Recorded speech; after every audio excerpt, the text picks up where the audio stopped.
Picture a world where everything you've built, your lands, your title, your legacy, could vanish in the blink of an eye, where a single wrong move or a twist of fate could turn a king into a captive or lift an outcast to the throne. This wasn't just the stuff of stories, it was the heartbeat of medieval Europe, a place where power was never permanent and destiny was written in sand. In an age defined by loyalty, betrayal, and raw ambition, the lives of lords and nobles swung on moments so pivotal they didn't just change lives, they changed history itself. We're about to journey through 21 of the most astonishing reversals of fortune ever witnessed in the Middle Ages.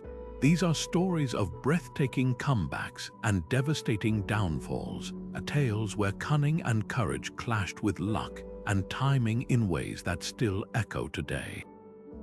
You'll meet figures who rose from illegitimacy to wear crowns, and others who lost empires through pride or misjudgment. You'll see how a plague could shatter the foundations of feudal power, how a peasant girl could alter the fate of nations, and how exile could be the prelude to triumph. This isn't just a chronicle of the past, it's a reflection on the forces that shape destiny, then and now.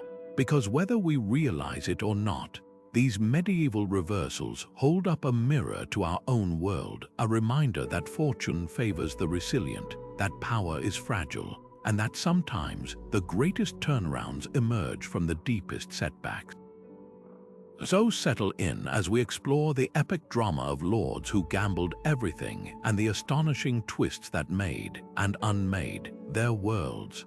To truly grasp how these dramatic shifts in fortune were even possible, we need to step inside the very engine of medieval society, the feudal system. Picture it not as a static government, but as a vast, intricate web of personal relationships and obligations, all centered on one precious resource, land. At the very top sat the king, the ultimate owner of all territory in his realm, but he couldn't manage it all alone. So he granted large parcels of land, known as fiefs or manors, to his most powerful and trusted supporters. These were the lords, the barons, the dukes. In exchange for this grant of land, which came with the peasants who worked it, the lord swore an oath of fealty to the king. His most important promise was to provide military service, a set number of knights and soldiers for a certain number of days each year. This land-for-service deal was the fundamental contract that held the entire medieval world together. But this system was anything but stable or safe for the individuals within it. A lord's power was entirely dependent on the land he held. His wealth came from the crops grown by his peasants, his authority from the knights who owed him service, and his influence from the sheer size of his estates. This created an environment of incredibly high stakes and constant vulnerability. A poor harvest could cripple his finances. A rival lord eyeing a fertile valley or a strategic castle might raise a banner of rebellion or challenge him in a legal dispute that could only be settled by combat. Even the king himself could be a source of peril. A monarch feeling threatened by a lord's growing power could accuse him of treason, strip him of his titles, and redistribute his lands to a more loyal follower in an instant. There was no central bank, no permanent standing army loyal to the state, only a delicate balance of personal loyalties that could be shattered by a single rumor or a lost battle. This volatility meant that every aspect of a lord's life was a calculated risk designed to protect and expand his dynasty's standing. Inheritance was a constant source of tension. The death of a lord without a clear male heir could plunge his lands into a bloody succession crisis, with multiple relatives and even the king laying claim to the spoils. Marriage was far more than a romantic union. It was the primary tool of diplomacy and empire building. A shrewd marital alliance could merge two great estates, doubling a family's power and influence overnight. Conversely, a poorly chosen match could alienate powerful allies or draw a house into a destructive feud. And of course, the battlefield was the ultimate arbiter of fortune. A lord could spend decades carefully building his legacy, only to see it all lost in the chaos of a single afternoon if the tide of battle turned against him. His fate, and that of his entire family, literally hung in the balance on the point of a sword. It was this intoxicating mix of opportunity and extreme danger that set the stage for the breathtaking reversals of fortune we are about to explore. And our first story is perhaps the most iconic example of a destiny rewritten, a tale that begins not in a palace but in the shadow of a scandal. William of Normandy entered the world around 1028, and from his first breath, his future was clouded by a single, damning label: bastard. His father was Duke Robert I of Normandy, a powerful ruler, but his mother, Herleva, was the daughter of a local tanner. In the rigid social hierarchy of the 11th century, this made William the Bastard, a name that implied not just illegitimacy but also inferiority and shame. He was a constant reminder of his father's indiscretion, and many among the Norman nobility viewed him as unworthy of any title, let alone the ducal crown. When his father died unexpectedly in 1035, leaving a 7-year-old William as his sole heir, it wasn't a moment of triumph, it was an invitation for chaos. The boy duke's life immediately became a target. Several of his guardians were murdered, and allies of his family were assassinated in broad daylight. Young William himself often had to be hidden away for his own safety, living in the households of loyal knights, never sure who he could truly trust.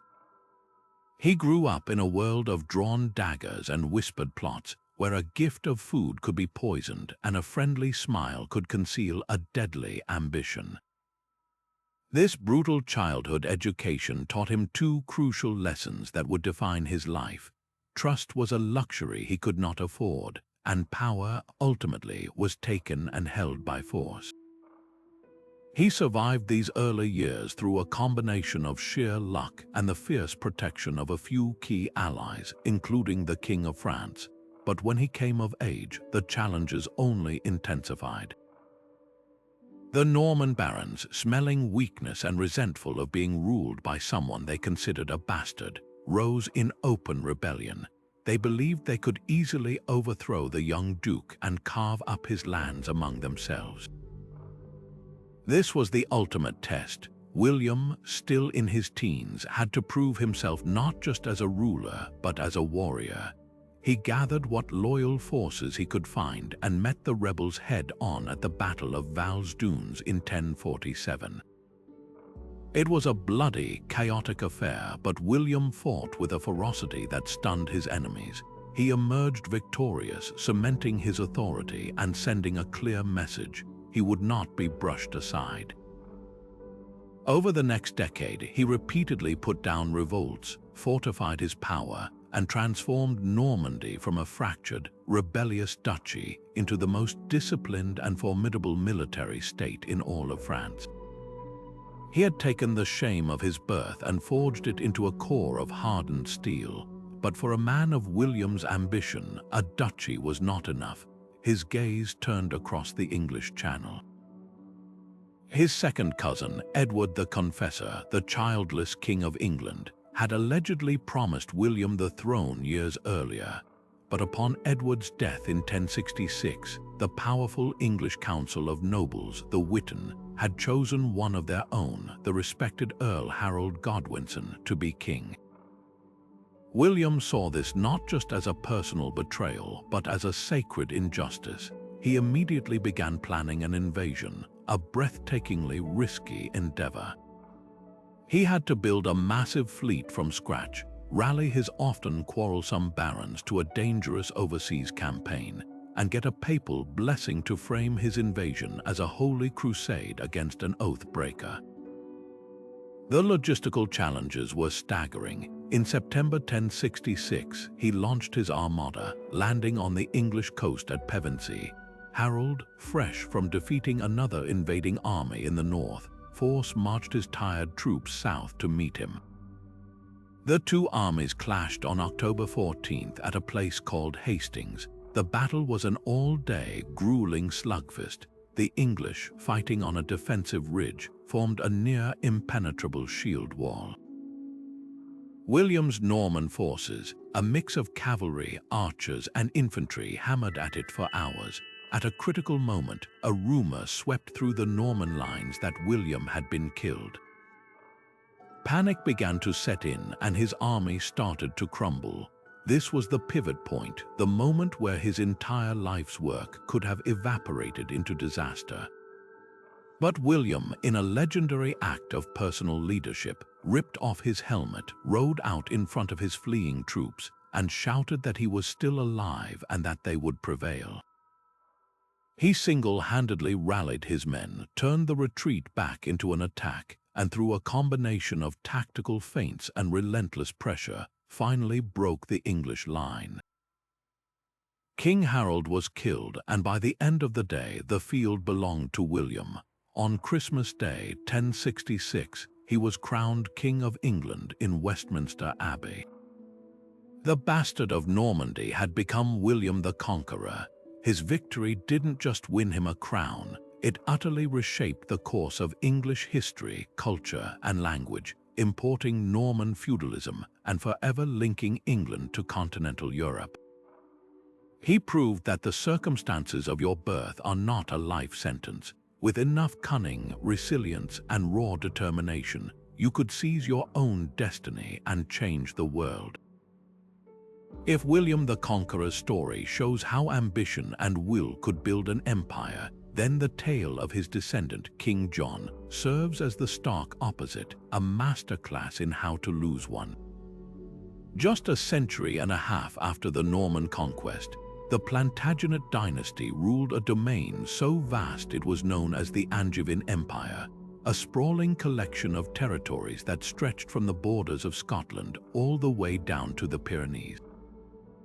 John inherited this colossal inheritance from his legendary brother, Richard the Lionheart, in 1199. On paper, he was one of the most powerful monarchs in all of Christendom, the ruler of England, Normandy, Anjou, and Aquitaine. He should have been poised for a golden age of stability and expansion. Instead, his reign became a textbook example of catastrophic failure, a rapid unraveling of power that would forever alter the relationship between a king and his subjects. The problems began almost immediately. John possessed a sharp, cunning intellect, but he was also paranoid, untrustworthy, and prone to cruel and impulsive decisions that alienated the very barons whose support he desperately needed. His reputation was so poor that he earned the nickname John Softsword from his contemporaries, not necessarily for a lack of personal courage, but for his perceived failure to hold onto the lands his father and brother had fought so hard to win. The most valuable of these were the French territories, the heartland of the Plantagenet Empire, and the source of much of its wealth and prestige. The French king, Philip Augustus, was a shrewd and patient strategist who saw John's weaknesses as the perfect opportunity to dismantle his rival's continental power base. John gave him the opening he needed. In 1202, Philip declared that John, as a vassal of the French crown for his lands in France, had failed in his feudal duties. Using this legal pretext, Philip's armies moved into Normandy. The situation escalated dramatically in 1203 when John became entangled in the suspicious disappearance of his own nephew, Arthur of Brittany, a rival claimant to the throne. Many believed John had him murdered, an act that turned even more of his own French nobles against him, viewing him as a treacherous and illegitimate tyrant. This growing discontent allowed Philip to make steady inroads. Key castles and towns fell, not always through bloody siege, but often through the defection of barons who simply no longer had any faith in their king. The crown jewel, the great duchy of Normandy itself, was lost in 1204 after the fall of Chateau-Gaillard, a fortress Richard the Lionheart had built and believed to be impregnable. Its capture was a massive psychological and strategic blow. John was now on the back foot, forced to retreat to England, his continental empire crumbling around him. For a decade, he plotted and taxed his English subjects heavily to fund a grand campaign to win it all back. He built alliances, gathered a formidable war chest, and in 1214 he saw his chance. He launched an ambitious two-pronged attack. While he would lead a force from the south of France, his most powerful allies, Emperor Otto IV of Germany and the Count of Flanders, would attack Philip's northern flank. The plan was to crush the French army in a pincer movement. The fate of the Angevin Empire hinged on its success. The two armies met on Sunday, July 27, 1214, near the bridge at Bouvines in Flanders. It was a brutal, chaotic melee that raged for hours in the summer heat. John, however, was not there. His own southern campaign had faltered, and he was hundreds of miles away. The battle rested on the shoulders of his allies. For a time, it seemed Otto's fierce German knights might carry the day, but the French lines held. In a critical turning point, Philip himself was unhorsed and nearly killed, but his bodyguards swarmed around him, saving their king and rallying their troops.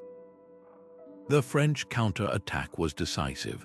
Otto was forced to flee the field, and the coalition army was utterly routed. The Battle of Bouvines was an unmitigated disaster for King John. His grand strategy lay in ruins, his allies were shattered, and his treasury was empty. Philip Augustus was now the undisputed master of France. The official treaty that followed stripped John of almost all his ancestral lands: Normandy, Anjou, Maine, Touraine, and Poitou. All that remained was the distant duchy of Aquitaine in the far south, and even that was held on precarious terms. John returned to England in the autumn of 1214, with nothing to show for years of planning and exorbitant taxation but humiliation and defeat. The consequences were immediate and profound. The English barons, who had long grumbled about John's heavy taxes and arbitrary style of rule, were now furious. They had paid a fortune for a war that had ended in catastrophic failure, losing not just the king's continental possessions, but their own. Many of these lords held estates on both sides of the Channel.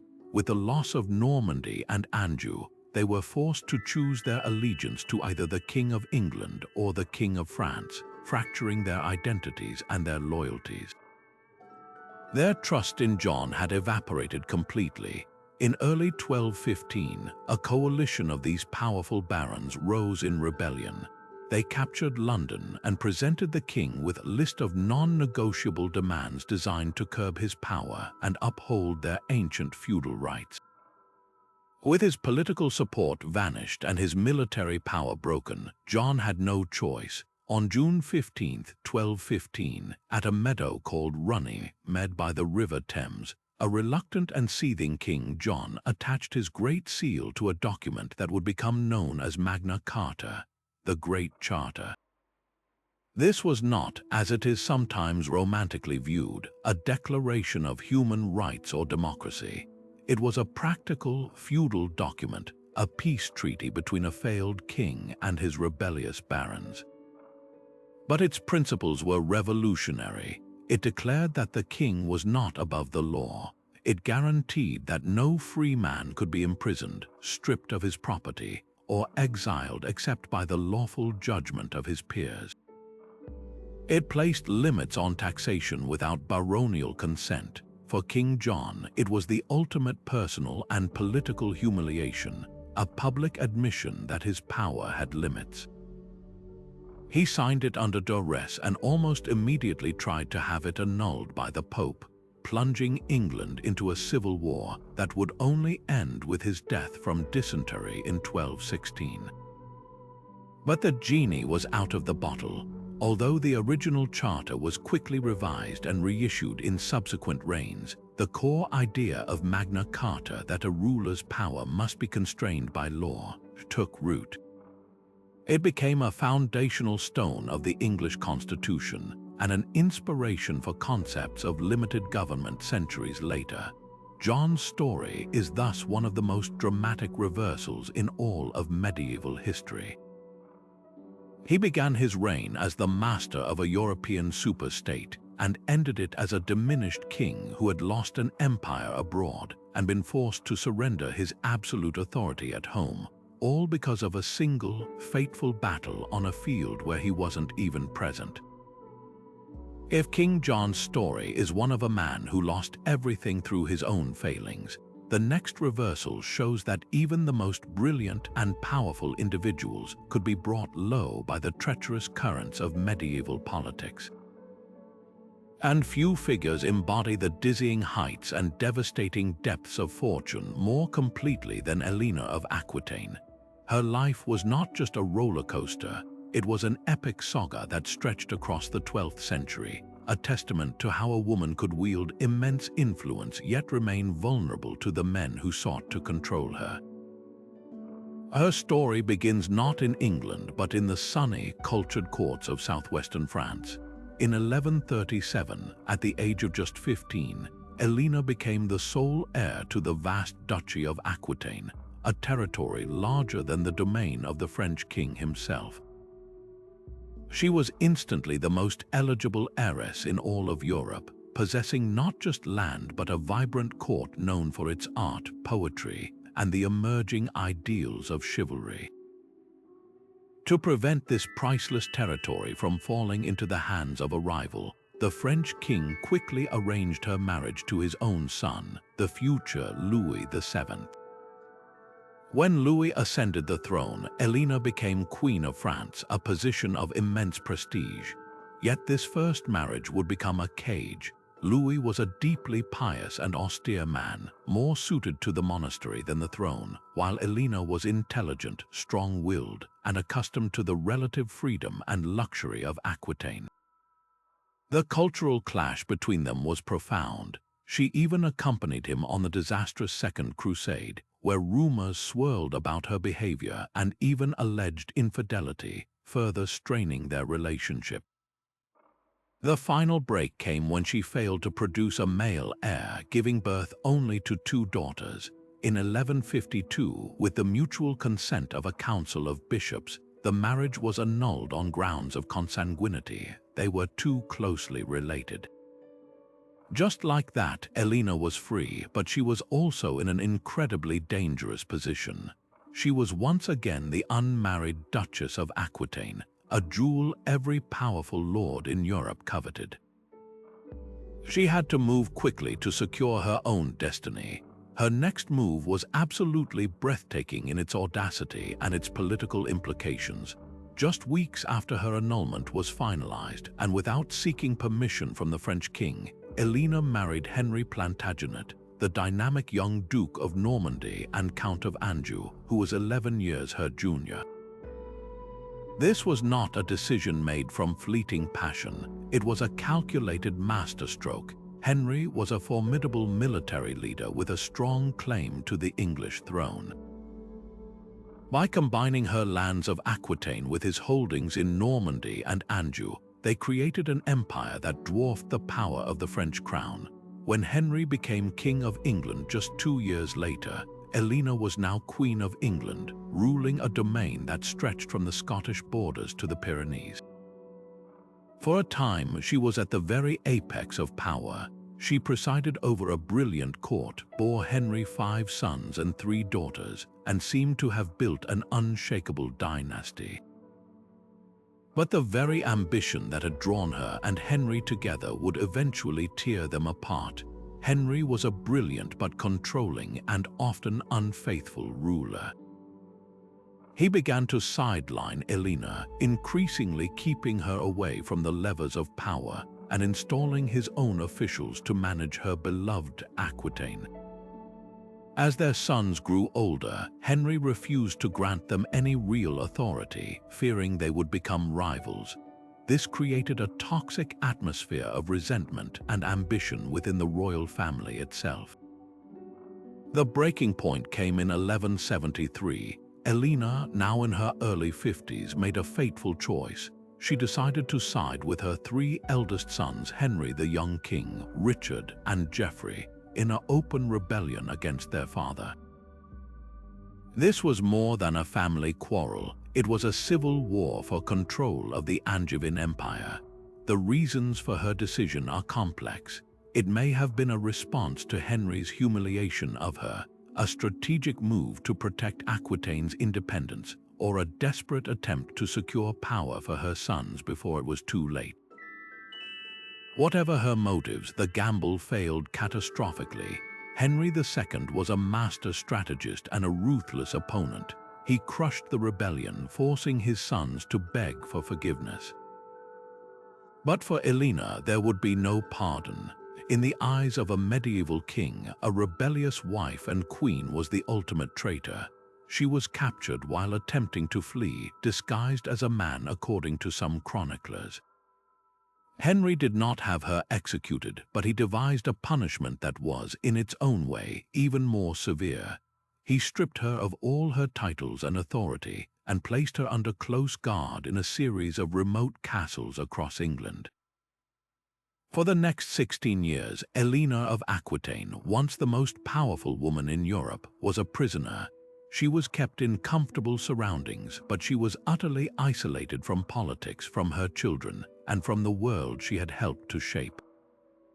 It was a living death for a woman of her intellect and energy, a brutal reversal meant to erase her from history. Her fortunes remained frozen until the death of Henry II in 1189. Her favorite son, Richard the Lionheart, immediately ascended the throne. One of his very first acts as king was to order the release of his mother. After nearly 2 decades of confinement, Elina emerged not as a broken relic, but as a formidable stateswoman once more. Richard needed her. He was preparing to depart on the Third Crusade and required someone utterly loyal and capable to govern his vast empire in his absence. He entrusted her with immense power, appointing her regent of England.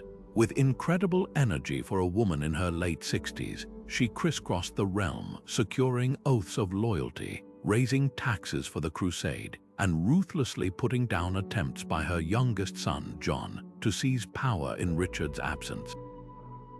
She was the steady hand that held the kingdom together. When Richard was captured and held for ransom on his return journey from the Holy Land, it was Elina who tirelessly negotiated the colossal sum, traveled to personally deliver the payment, and secured his release. After Richard's death, she again played a crucial role in ensuring the succession, throwing her support behind John to prevent the empire from fracturing. In her old age, she even traveled across the Pyrenees to personally select and escort her granddaughter from the court of Castile to become the bride of the future King of France, a final, masterful piece of dynastic diplomacy. Elina of Aquitaine's story is one of the most stunning reversals and recoveries in all of history. She fell from the pinnacle of power to the depths of imprisonment, only to rise again and wield authority with a wisdom and skill that few monarchs could ever match.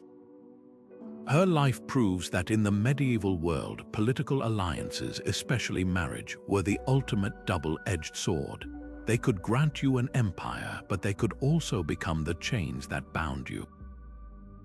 While Elina's story unfolded in the gilded cages of castles and courts, our next reversal takes us to the wind-swept highlands and dark caves of Scotland, where a man's fight for a crown was not about preserving an empire, but about forging a nation from nothing. The story of Robert the Bruce is the ultimate underdog tale, a saga of catastrophic failure, lonely exile, and a resilience so profound it feels almost mythical.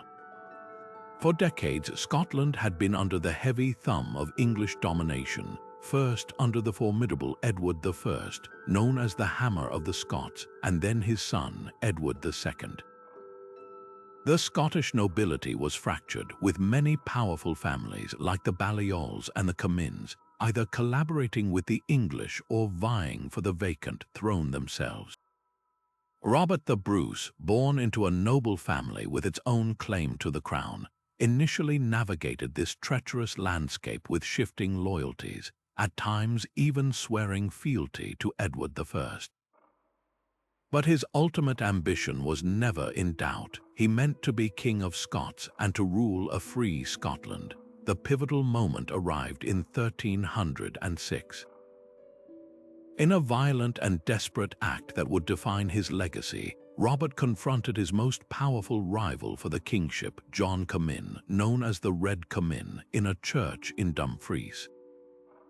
An argument erupted, and whether by premeditation or in the heat of passion, Bruce and his men killed Comyn right there on the altar steps. This was a point of no return. Murder in a holy place was a sacrilege that could alienate the entire church and many of the Scottish nobles, but it also eliminated his chief rival. Just 6 weeks later, with breathtaking speed and audacity, Robert the Bruce had himself crowned King of Scots at Scone. It was a defiant declaration of war against England. The response from Edward I was swift and brutal. He sent a large army north, which met Bruce's smaller, hastily assembled force at the Battle of Methven in June 1306. Bruce, perhaps overconfident and believing in the chivalric code of warfare, was caught completely off guard when the English commander attacked immediately, despite it being evening. The result was a total rout. Bruce's army was shattered, many of his key supporters were captured and executed, and his own wife, daughter, and sisters were taken prisoner. The nascent king became a fugitive in his own land, his crown seemingly reduced to a worthless title, his cause all but extinguished. What followed was the darkest period of his life, a time that would have broken a lesser man. Hunted by English patrols and by Scottish rivals loyal to the Comyns, Bruce was forced to flee into the remote Western Highlands and the islands. He became a spectral figure, hiding in caves, moving under the cover of darkness, and relying on the loyalty of a dwindling band of followers. The legends that emerged from this period speak volumes about his state of mind. The most famous is the story of Bruce watching a spider in a cave, attempting time and again to swing from one beam to another to spin its web. After repeated failures, the spider finally succeeded. This tale, whether true or not, became a powerful metaphor for Bruce's own perseverance. It was during this bitter exile that he underwent a profound transformation. He realized that he could not defeat the mighty English army in a straight fight, not yet. He had to become something else entirely, not a conventional king leading knights into pitched battle, but a guerrilla leader, a master of irregular warfare. Adopting what we would now call hit-and-run tactics, Bruce began his long, patient campaign of comeback. He and his men would emerge from the wilderness to ambush small English garrisons and supply trains, seizing their weapons and food. They would attack loyalist Scottish forces, eliminating his local rivals one by one and terrorizing those who supported the English occupation. They would take a castle not by a lengthy, costly siege, but by a small band of men scaling the walls at night and taking the defenders by surprise. This was a war of attrition, of terror, and of will. Slowly, painfully, victory by tiny victory, Bruce began to reclaim his kingdom.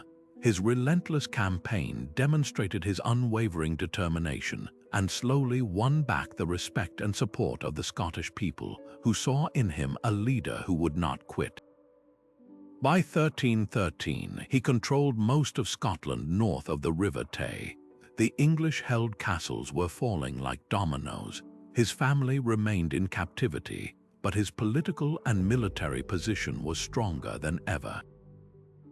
Edward II, a far less capable ruler than his father, finally realized the gravity of the threat and assembled a massive army to crush Bruce once and for all.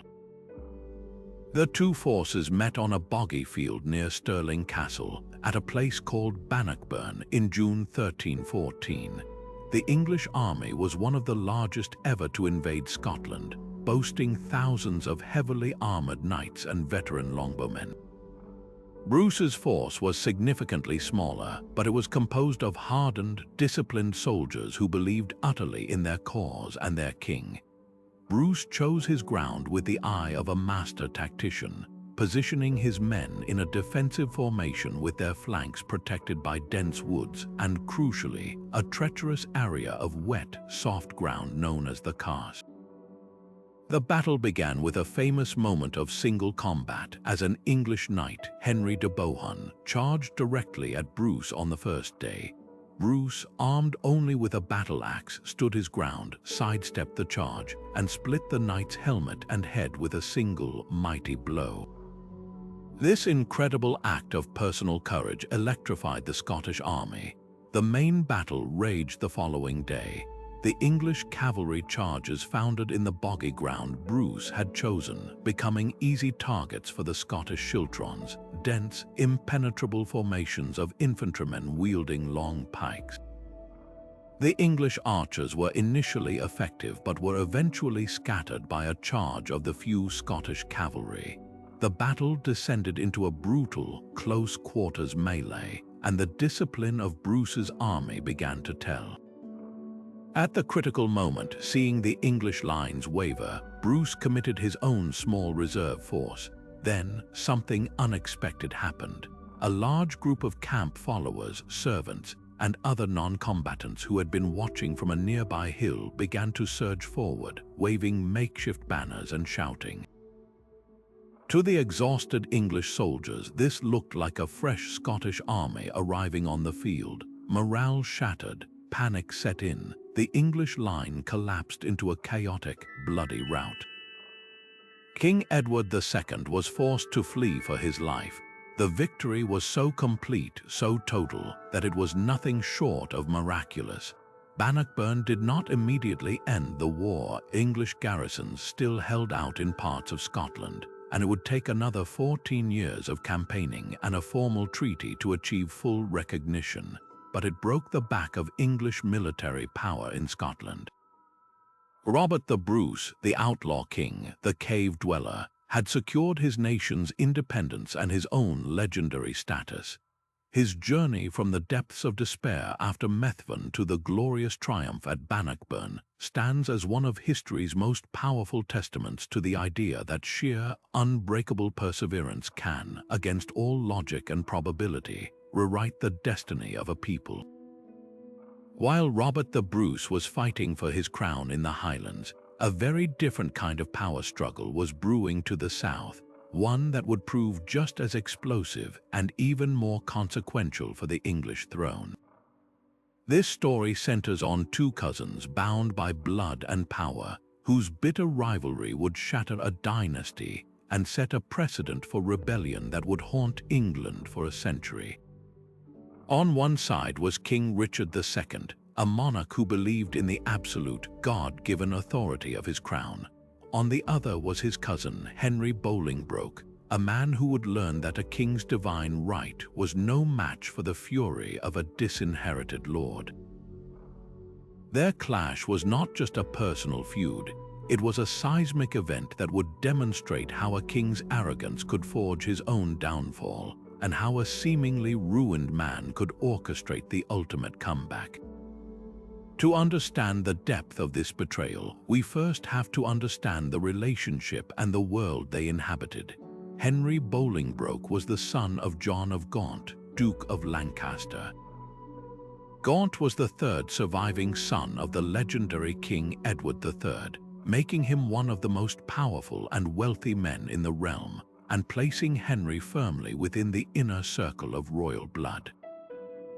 Richard II was the son of Edward III's eldest son, Edward the Black Prince, making him Gaunt's nephew and Henry's first cousin. They had grown up together, and for a time, Henry was one of Richard's most trusted companions and a key member of his court. But the seeds of discord were sown early. Richard, who became king as a young boy, had a deeply narcissistic and volatile personality.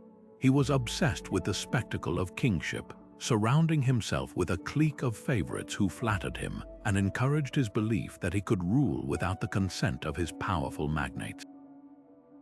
This created immense tension with the old nobility, including his own uncles, who expected to be consulted on matters of state.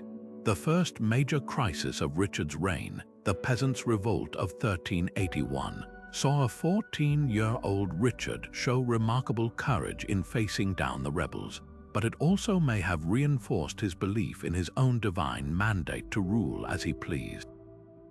The rift with Henry began to widen during what became known as the Lords Appellant Crisis. A group of powerful nobles, including Henry Bolingbroke himself, banded together to oppose Richard's misrule and his corrupt favorites. This was not a full-scale rebellion aimed at deposing the king, but a forceful attempt to curb his power and remove his hated advisors.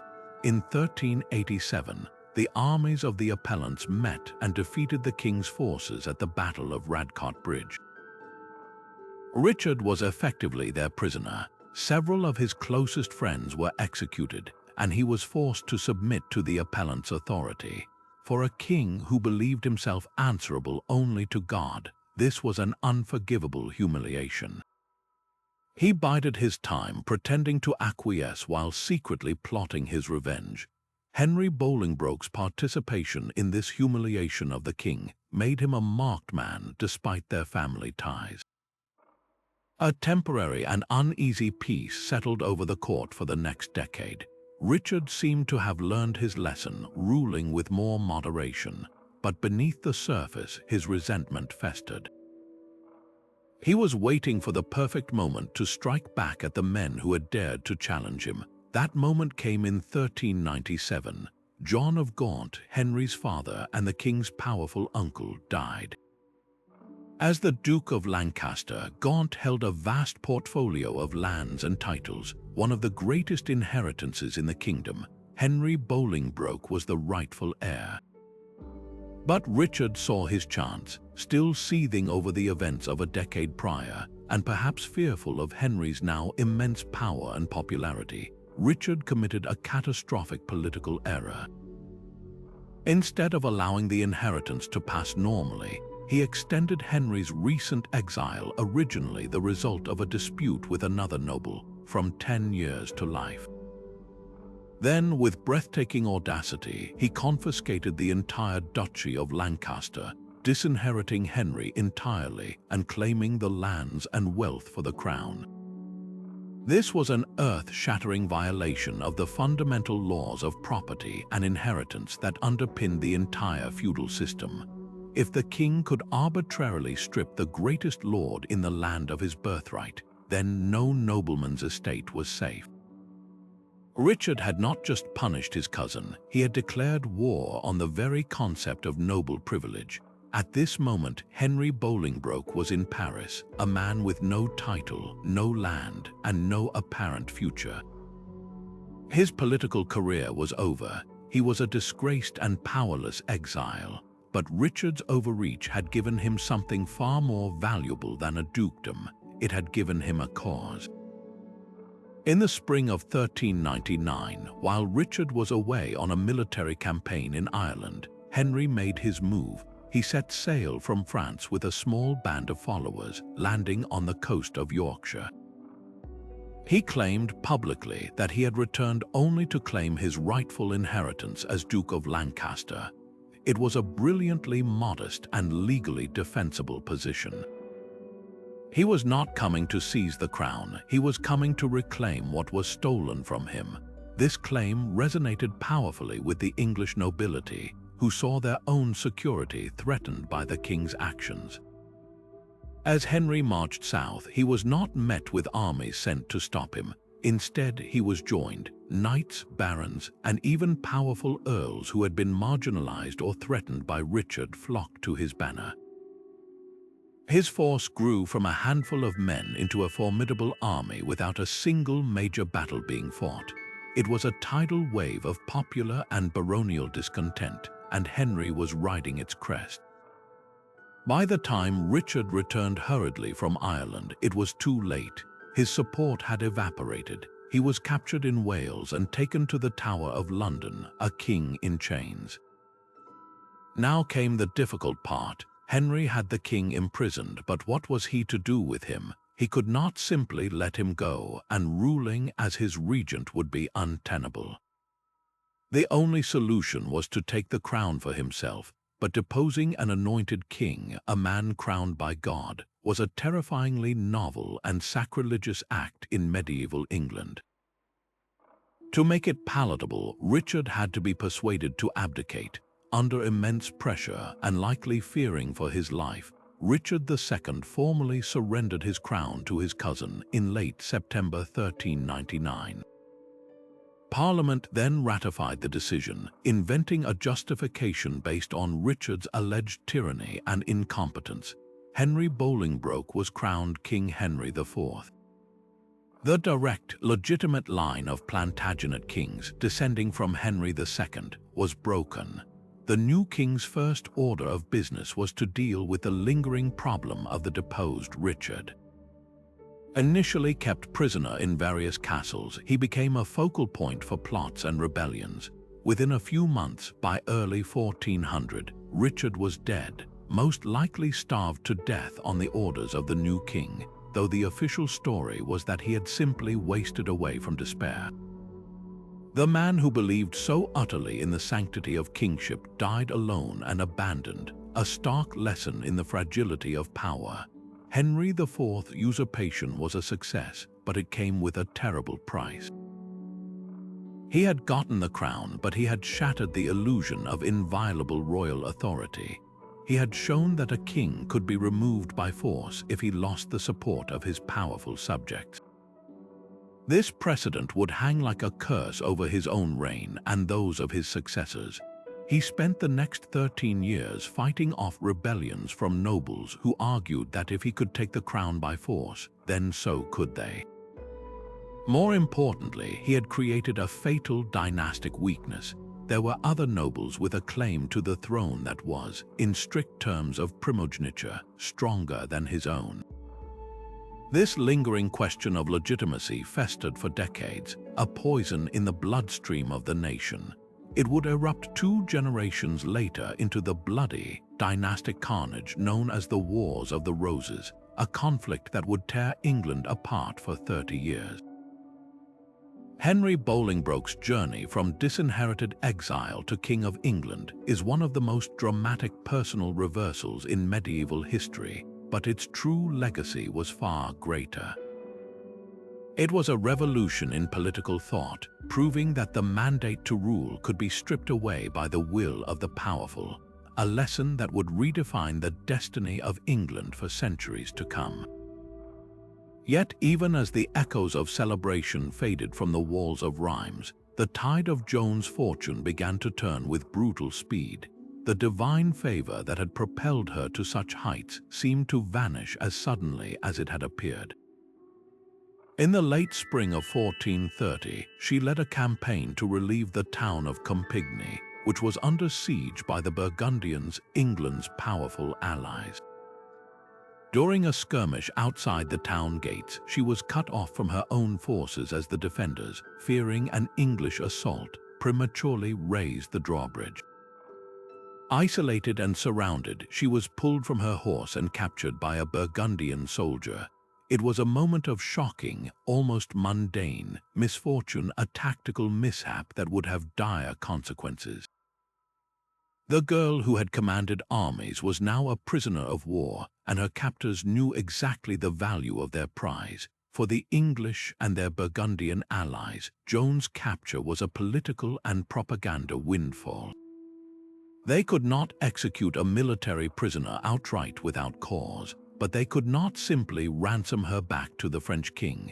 who made surprisingly little effort to secure her release.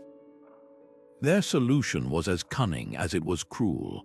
They would not try her as a prisoner of war, they would try her as a heretic. By dismantling her claims of divine guidance, they could shatter her credibility, discredit King Charles VII, who owed his crown to her, and justify her execution under the authority of the Church.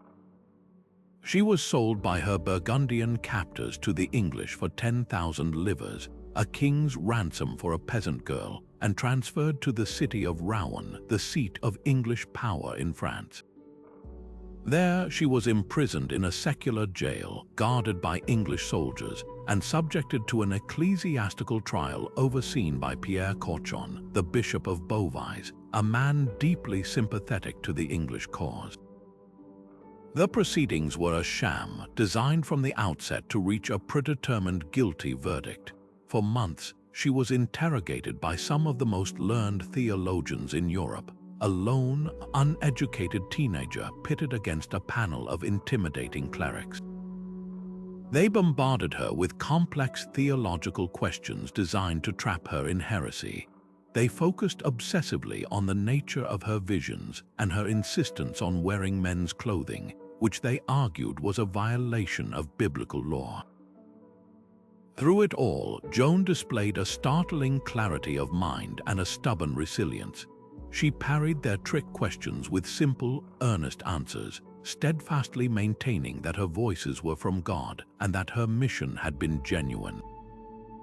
She refused to acknowledge the authority of the court to judge her divine experiences.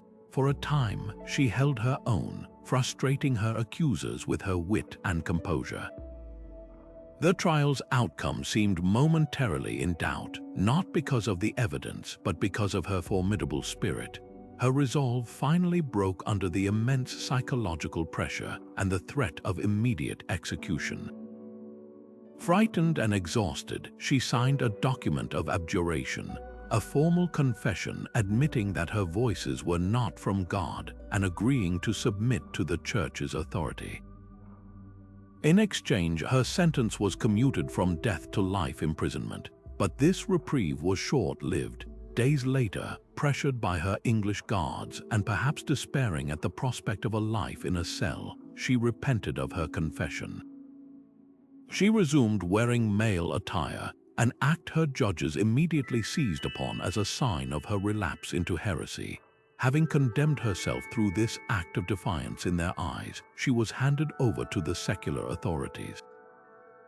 On May 30, 1431, at the age of just 19, Joan of Arc was led into the marketplace at Rouen and tied to a tall pyre. As the flames rose around her, she called out the name of Jesus until the very end. The English officials ordered her ashes to be scattered in the Seine River to prevent any relics from being collected, a final, desperate attempt to erase her from memory. They failed spectacularly. Joan's death was not an end but a beginning. Her martyrdom seared her story into the conscience of France. The English and their clerical allies had intended her execution to be a lesson in obedience, but it instead became a symbol of their brutality and injustice. The tainted trial process was later re-examined, and in 1456, a mere 25 years after her death, Pope Calixtus III formally annulled the verdict, rehabilitating her name and declaring her an innocent martyr. Her transformation from a condemned heretic to a national icon had begun. The French cause, which had somewhat stalled after her capture, found new vigor in her story. She became the ultimate symbol of French resistance and national identity, a figure who had embodied the very soul of a nation struggling to be born. Her meteoric rise and catastrophic fall played out in less than 2 years, a blinding flash of hope and tragedy that changed the emotional course of the 100 Years' War. She never wielded a sword in battle, but her greatest weapon was always her unshakable belief, a force that ultimately proved powerful enough to outlive the flames meant to destroy it. If the story of Henry Bolingbroke shows how a king could be unmade, Then the saga of Richard Neville, the Earl of Warwick, demonstrates the terrifying power of the man who stood behind the throne. In the brutal, dynastic chess game of the Wars of the Roses, Warwick wasn't just a player. For a time, he was the one moving all the pieces. He earned a nickname that said it all, the Kingmaker. His life is a masterclass in the art of political kingmaking, a breathtaking display of how one man's ambition and resources could elevate a king to glory and just as easily tear him down. But it's also a cautionary tale of the ultimate price of overreach, a stark reminder that in the treacherous world of medieval power politics, no one was truly safe, not even the man who held the strings. To understand the sheer scale of Warwick's influence, you have to first grasp the source of his power. He wasn't just another nobleman, he was, for a time, the richest and most powerful subject in all of England. Through a combination of inheritance and a shrewd marriage, he came to control vast estates that stretched across the country, commanding the loyalty of thousands of retainers, men who wore his livery badge of the bear and ragged staff and would follow him anywhere. He was the master of a private army, a skilled naval commander, and a political operator with a network of alliances that rivaled the crown's. This immense power base gave him the ability to shape national events in a way that was almost unprecedented for a man who was not of direct royal blood. He entered the fray of the Wars of the Roses as a key supporter of the Yorkist faction, led by Richard, Duke of York, who challenged the weak and mentally unstable Lancastrian king, Henry VI. When the Duke of York was killed in battle in 1460, it wasn't the end of the Yorkist cause, it was the moment his son, the young, charismatic, and fiercely capable Edward, Earl of March, stepped into the spotlight. And standing right beside him was his powerful cousin, the Earl of Warwick. Warwick saw in Edward the perfect instrument for his own ambition, a royal claimant with the military genius and personality to seize the throne, but who would, Warwick assumed, remain forever grateful and dependent on the man who put him there. Warwick bankrolled the Yorkist war effort, raised the armies, and masterminded the strategy. His political maneuvering was just as crucial as his military might. In March 1461, their combined forces won a decisive victory at the Battle of Towton, one of the bloodiest ever fought on English soil. The Lancastrian army was shattered, King Henry VI fled into exile, and Edward, at just 19 years old, was proclaimed King Edward IV. Warwick had done it, he had made a king. In the aftermath, his power seemed absolute. He expected to be the true ruler of England, the power behind the throne, with Edward as his grateful puppet. For a few years, that's exactly how it worked. Warwick effectively controlled the government, distributing key offices and lands to himself and his allies, acting as the kingdom's de facto ruler while Edward enjoyed the crown. But Warwick had fatally misjudged his creation. Edward IV was no puppet. He was a strong-willed, confident, and naturally authoritative young man who had no intention of letting his cousin run his kingdom for him. The rift between them began slowly, a series of quiet power struggles over policy and patronage, but it exploded into the open over two critical issues: foreign policy and marriage. Warwick had spent years negotiating a diplomatic marriage alliance for Edward with a French princess, a move designed to secure peace and enhance Warwick's own prestige. Without consulting his kingmaker, Edward secretly married Elizabeth Woodville, a beautiful and cunning widow from a formerly Lancastrian family. This was far more than a romantic scandal. It was a direct and humiliating slap in the face to Warwick. It signaled that Edward would make his own decisions. To make matters worse, the new queen's large and ambitious family, the Woodvilles, quickly swarmed the court. Edward lavished titles, lands, and wealthy marriages upon his new in-laws, positions that Warwick had expected to give to his own followers. The kingmaker watched, seething, as his influence at court was systematically dismantled by this upstart family. The final break came when Edward began to openly block the marriage plans of Warwick's own daughters and openly favor the Woodvilles. Warwick, the master of political intrigue, decided to teach the king a lesson. In 1469, he orchestrated a rebellion, briefly even taking Edward himself prisoner, but he couldn't bring himself to depose the king he had made. He released Edward, and a tense, phony reconciliation followed. It couldn't last. Warwick had shown his hand, and Edward now knew his cousin was a traitor.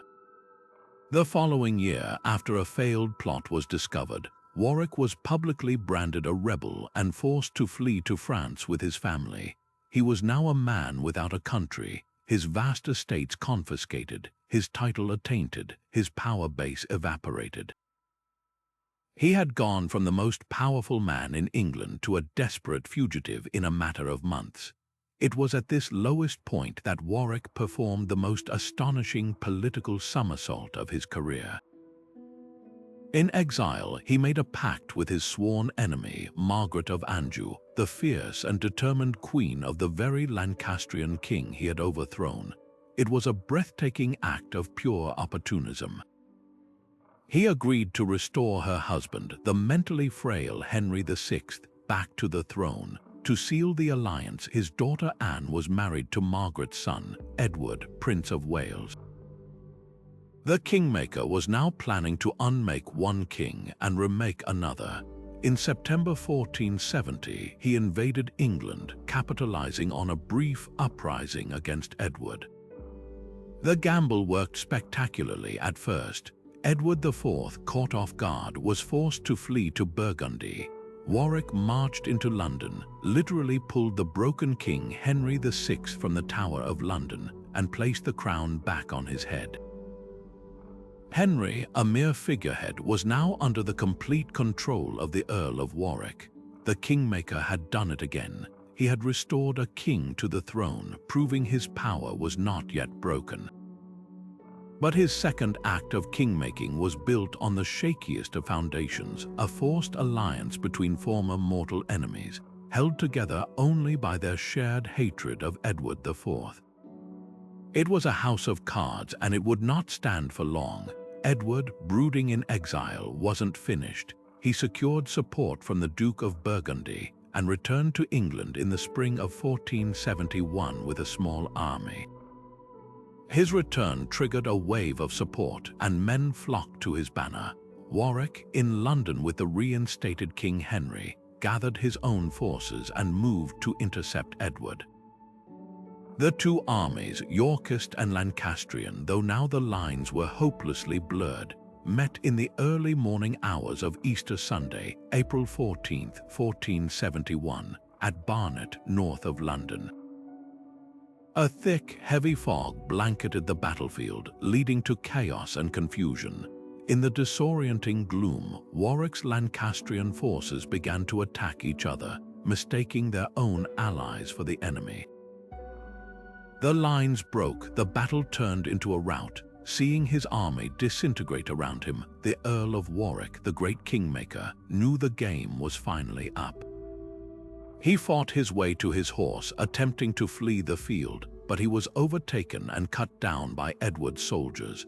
The man who had made and unmade kings died not on a commanding hill, directing the battle, but in a muddy field, alone and defeated. His body and that of his brother were later displayed publicly in London to prove, beyond any doubt, that the mighty Earl of Warwick was truly dead. His death marked the end of an era.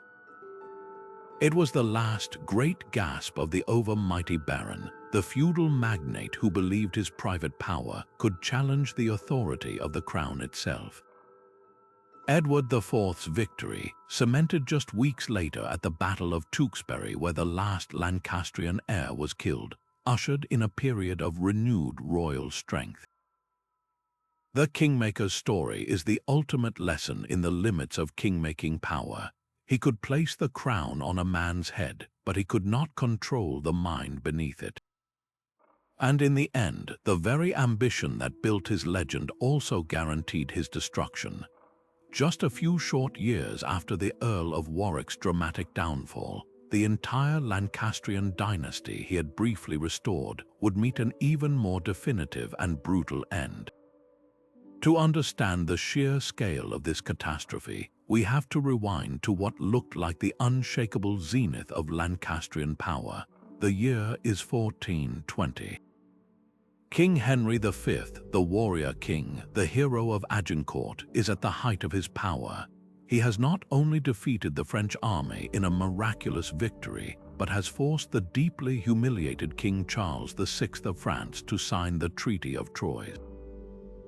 This extraordinary document disinherited Charles's own son and declared that Henry V and his heirs would inherit the French throne upon Charles's death. To seal the deal, Henry married Charles's daughter, Catherine of Valois. It was a staggering diplomatic and military triumph. The House of Lancaster, which had itself come to power through Henry IV's usurpation just 2 decades earlier, now stood as the most powerful dynasty in Europe. Henry V was the heir to both England and France, a monarch of legendary status whose authority seemed ordained by God himself. The future appeared boundless, secure, and glorious. And then, in an instant, it all began to unravel. In August 1422, at the age of just 35, Henry V died suddenly of dysentery while on campaign in France.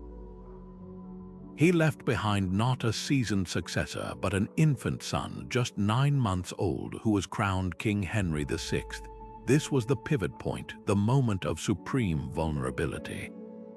A child king was always a recipe for instability in the Middle Ages, inviting power struggles among greedy regents and powerful uncles. But the situation was infinitely more complex and dangerous because baby Henry had not inherited one kingdom, but 2.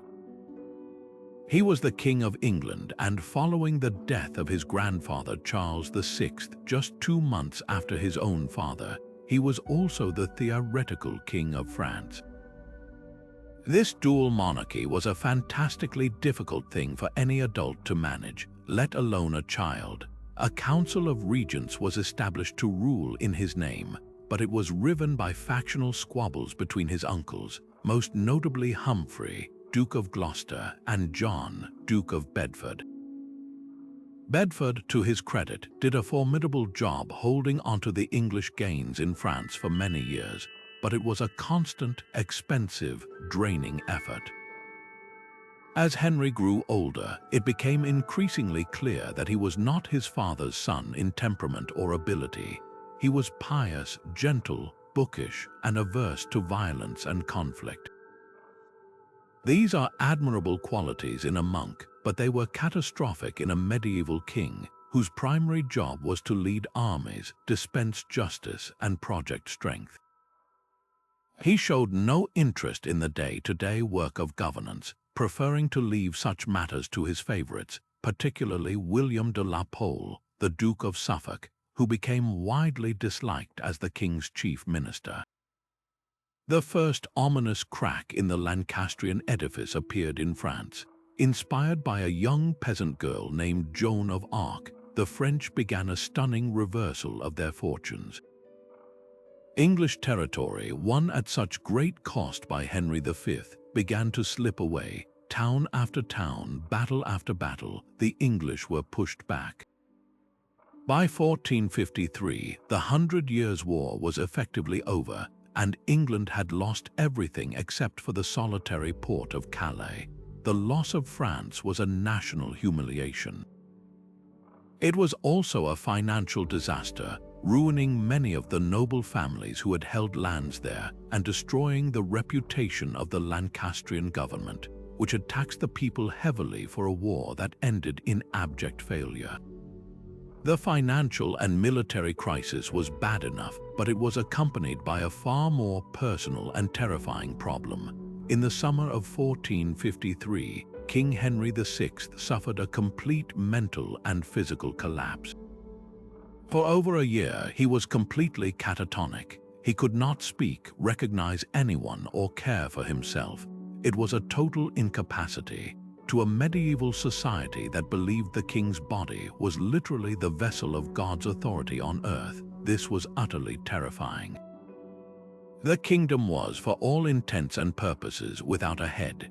This vacuum of power had to be filled, and it was filled by Richard, Duke of York. York was the most powerful magnate in the land, and crucially, he had a strong claim to the throne himself, descended as he was from Edward III's second son. The Lancastrians were descended from Edward's third son, John of Gaunt. Parliament appointed York as Lord Protector, and he began to reform the government, rooting out the corrupt favorites of the Queen, Margaret of Anjou. For a time, he ruled effectively, but then, at Christmas 1454, the king miraculously recovered. He immediately undid all of York's reforms and restored his own hated courtiers to power.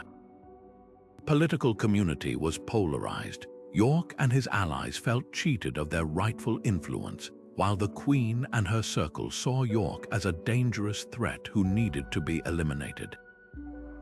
The result was not just political rivalry, it was outright civil war. The first pitched battle of what would become the Wars of the Roses was fought at Ascent. Albans in 1455, York and his powerful allies, the Earl of Warwick and the Earl of Salisbury, defeated the royal army and killed several of the king's closest advisors. It was a shocking act of violence against the king's person, and it made a peaceful reconciliation almost impossible. For the next decade, England teetered on a knife's edge, with periods of tense peace broken by sudden outbreaks of violence. The Queen, Margaret of Anjou, emerged as the real leader of the Lancastrian cause, fiercely fighting to protect the inheritance of her own son, Edward, Prince of Wales. She raised armies in the north of England, and the conflict grew increasingly bloody and vengeful.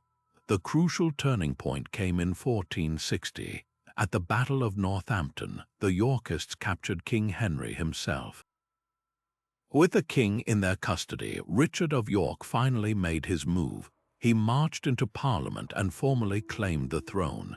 After tense negotiations, a compromise was reached. Henry would remain king for life, but York would be named his heir, disinheriting the king's own son. For Margaret of Anjou, this was an unthinkable betrayal. She refused to accept it and raised a massive army in the north. What followed was the final, brutal unraveling.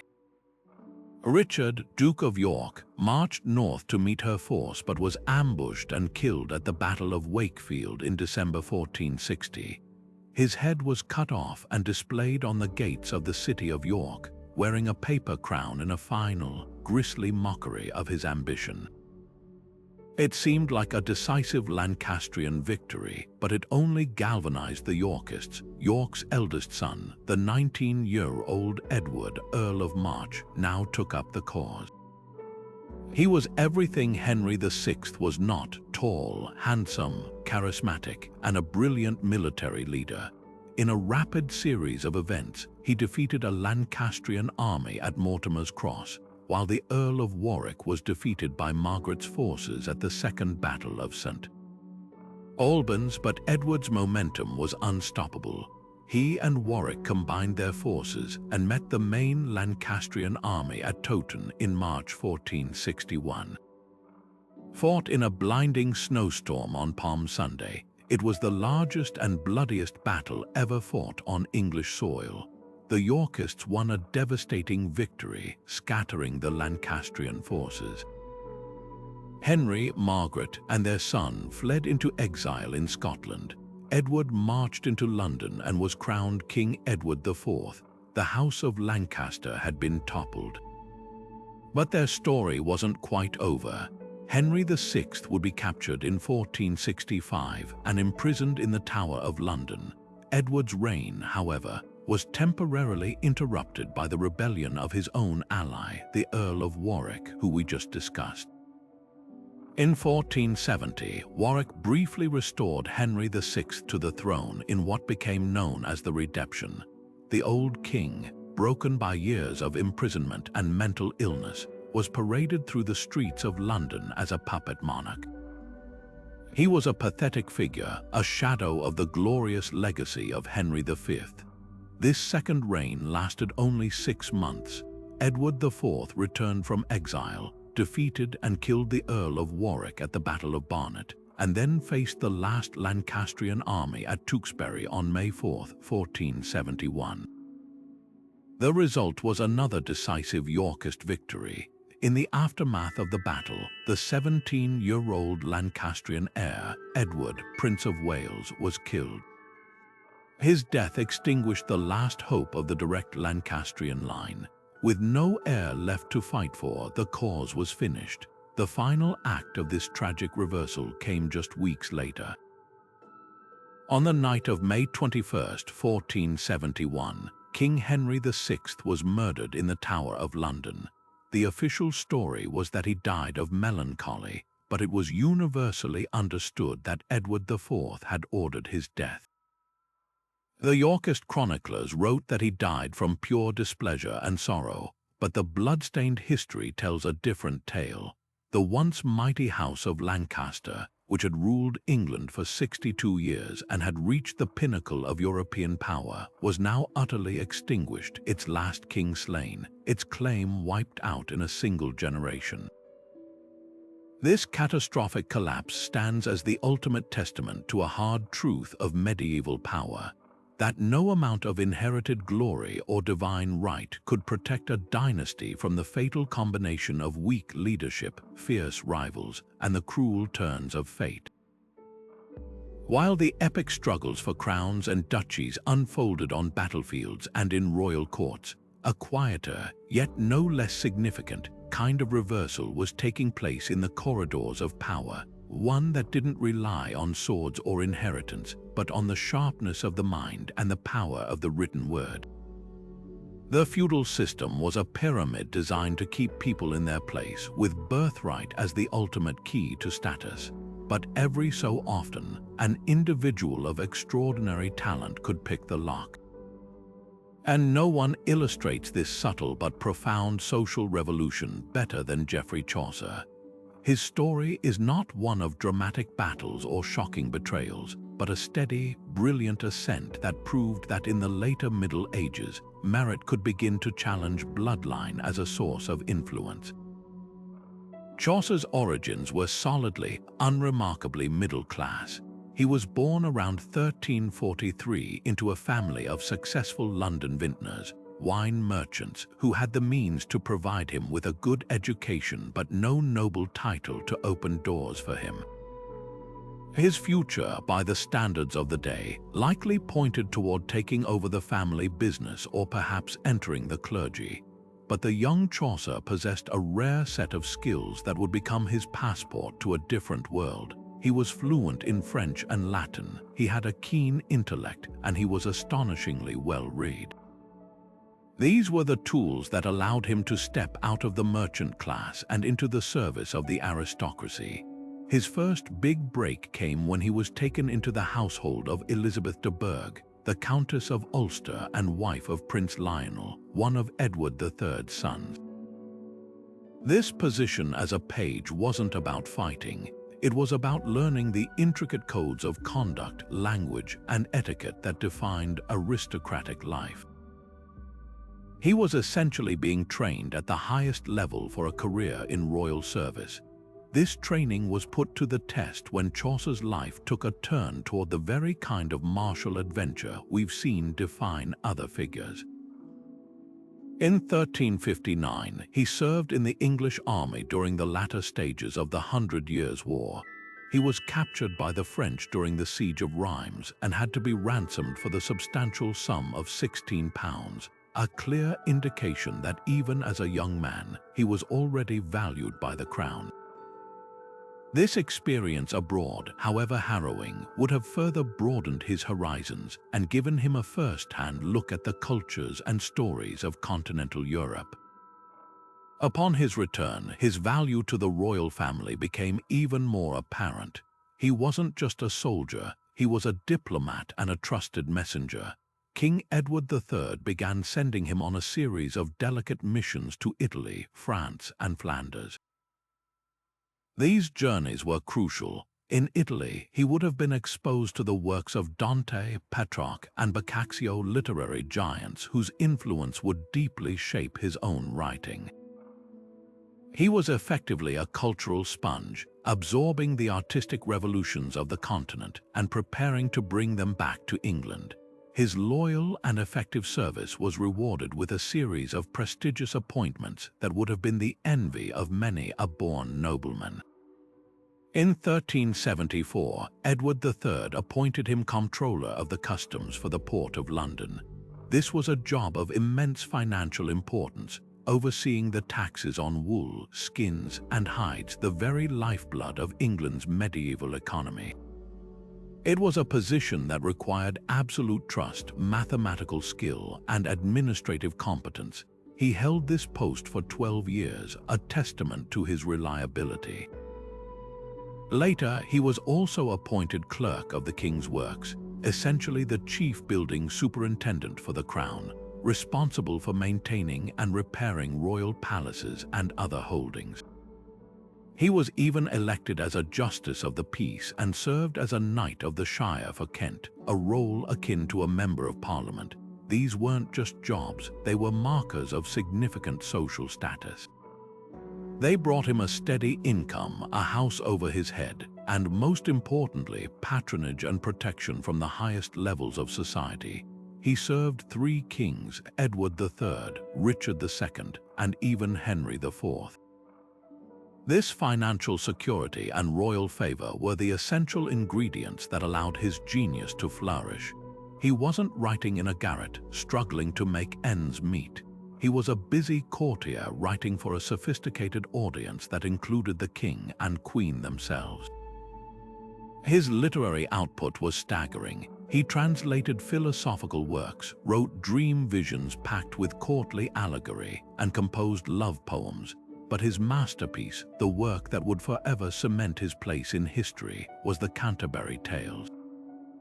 This sprawling, unfinished collection of stories is a literary revolution bound in parchment.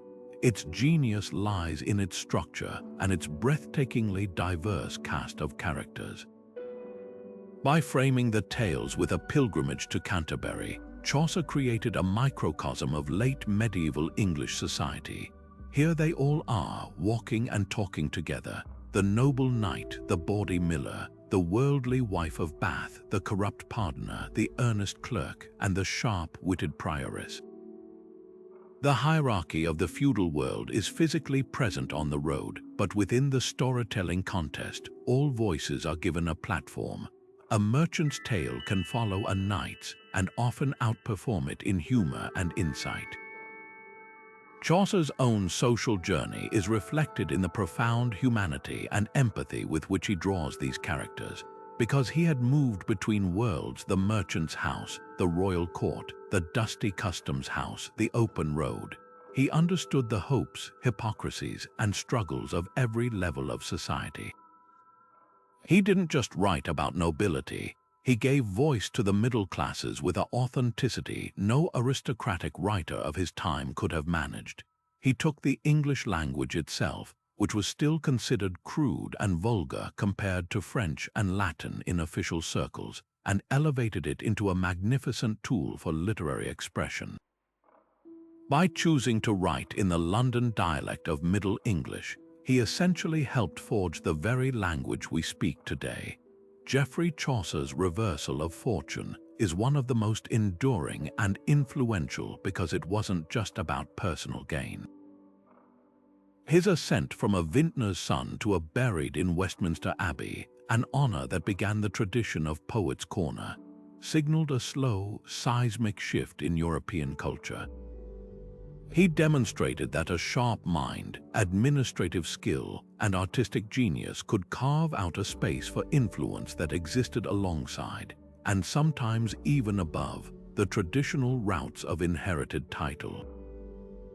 He didn't overthrow the feudal system, but he certainly proved its walls were more permeable than anyone had thought. Yet for all the cunning and courage displayed by kings and courtiers, for all the strategic marriages and battlefield gambits, the most profound reversal of medieval fortune did not come from the point of a sword or the stroke of a pen. It arrived silently, carried on the backs of black rats and transmitted by the bite of a flea. It was an event so catastrophic, so all-consuming, that it didn't just change the players on the feudal chessboard, it shattered the board itself. The Black Death, the bubonic plague that swept across Europe in the mid-14th century, was the great equalizer, an indiscriminate force of nature that rewrote the rules of society and turned the established feudal order completely on its head. To grasp the sheer scale of the devastation, we have to step away from the stories of individual lords and look at the cold, horrifying numbers. The plague first arrived in Europe in 1347, and over the next 4 years, it swept from the bustling ports of Italy to the remote villages of Norway with terrifying speed.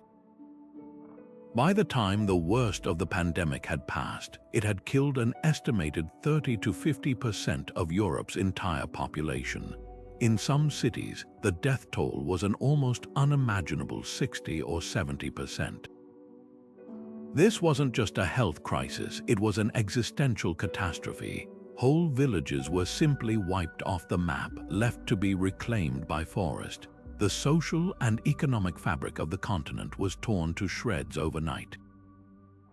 And for the medieval lord whose entire power and wealth were built upon the foundation of land and the people who worked it, this was an economic apocalypse. The feudal system operated on a simple, brutal logic. Land was wealth, but land was worthless without labor. A lord's income came from the crops grown by the peasants bound to his land as serfs. These serfs were not free men. They owed him labor services, a set number of days each week working his personal demesne fields. They also paid him rents in kind, a portion of their own harvest, a chicken, a few eggs. In return, the lord offered protection and the right to work a small strip of land to feed their own families. It was a system perfectly designed for a world with plenty of people and scarce land. The Black Death inverted this reality with horrific efficiency. Suddenly, land was abundant, but labor was desperately, dangerously scarce. The same field that once required 20 men to harvest now had only 5 or 6 left alive to do the work. This simple, dreadful equation triggered a seismic shift in power from the landowning aristocracy to the surviving peasantry. For the conservative lord steeped in tradition, the immediate aftermath of the plague was a nightmare. His fields lay fallow, his barns were empty, and his income plummeted. Yet his fixed costs remained. He still had to pay for his household knights, maintain his castles, and fund his lavish lifestyle to project the image of power expected of his station. The traditional response to a labor shortage would have been to tighten control, to force the remaining serfs to work even harder to make up for the missing hands. But this was no longer possible. The peasants who had survived now held an incredibly powerful bargaining chip. Their labor was a scarce and valuable commodity. If one lord tried to impose harsher conditions, they could simply pack up their few belongings and flee to the next estate over, where a desperate lord would be more than happy to offer them better terms to work his vacant fields. Serfdom, the system that had bound peasants to the land for generations, began to crumble under the weight of its own impracticality. This is where we see a fascinating divergence in the fortunes of the medieval lord, a split between those who clung to the old ways and those who adapted to the terrifying new world. The lords who failed to adapt, who stubbornly insisted on their traditional rights and tried to force their surviving serfs back into the old obligations, faced financial ruin. Their estates became unproductive, their debts mounted, and many were forced to sell off parts of their ancestral lands to anyone who could afford it. often the newly wealthy merchant class from the towns. For these aristocrats, the Black Death was an unmitigated disaster that broke their families' power for generations. But for the more pragmatic, forward-thinking lord, the plague presented unprecedented opportunities. They recognized that the old system of labor services was dead. Instead of fighting it, they embraced the new economic reality. They began to commute those labor services into money rents. Instead of demanding a peasant work 3 days a week on the lord's land, they would charge him a cash rent for the plot he occupied. This was a revolution. It was efficient for the lord, who now had a predictable cash income, and it was liberating for the peasant, who could now use his time as he saw fit, perhaps to specialize in a craft or to grow more profitable crops for the market. These savvy lords also began to lease out their own demesne lands for cash rents, moving away from direct farming altogether. They diversified their investments, putting money into urban property, trade, and early forms of industry. Some even became pioneers of sheep farming, which required far fewer laborers than crop farming and produced highly profitable wool for the export market. For these adaptable aristocrats, the Black Death, as horrific as it was, actually increased their wealth and modernized their business practices. The peasantry, of course, was not passive in this new world. They were acutely aware of their newfound value and began to organize and demand better conditions. This surge in confidence and bargaining power led to widespread unrest, culminating in events like the English Peasants' Revolt of 1381, where rebels marched on London demanding the end of serfdom and caps on rent. Although the revolt was violently suppressed, its spirit could not be extinguished. The genie was out of the bottle. Wages for laborers rose steadily throughout the latter half of the 14th century, and the legal status of serfdom gradually withered away, replaced by a system of copyhold tenure where peasants held their land by a written agreement, a major step toward freedom. The long-term social changes forced by the Black Death were profound and permanent.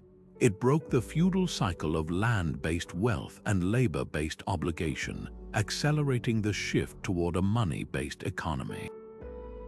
It empowered the common person in a way that had been unthinkable 50 years earlier, setting the stage for the social mobility that would characterize the later Middle Ages and the Renaissance.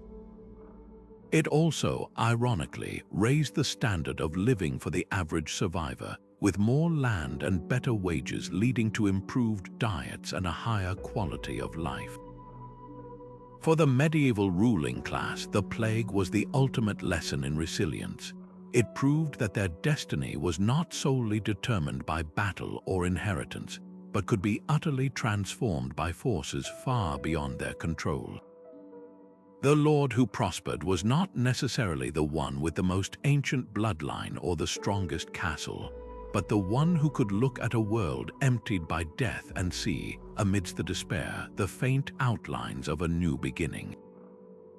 While the Black Death reshaped society through impersonal, devastating force, the next reversal of fortune was intensely personal, a tragedy born from the dangerous intersection of deep affection and towering political ambition. It's a story that unfolds not on a battlefield, but in the intimate corridors of power, revealing a truth just as volatile as any plague, that a king's heart could be as threatening to the established order as any foreign army. The tale of Piers Gaveston is a masterclass in the lethal politics of favoritism, a breathtakingly swift arc from obscurity to the pinnacle of influence, ending in a brutal and bloody lesson for anyone who dared to rise too far too fast. To understand the depth of the Baron's hatred for Gaveston, we must first understand his unique relationship with the king. Edward II was a prince who defied the expectations of his formidable father, Edward I, the Hammer of the Scots.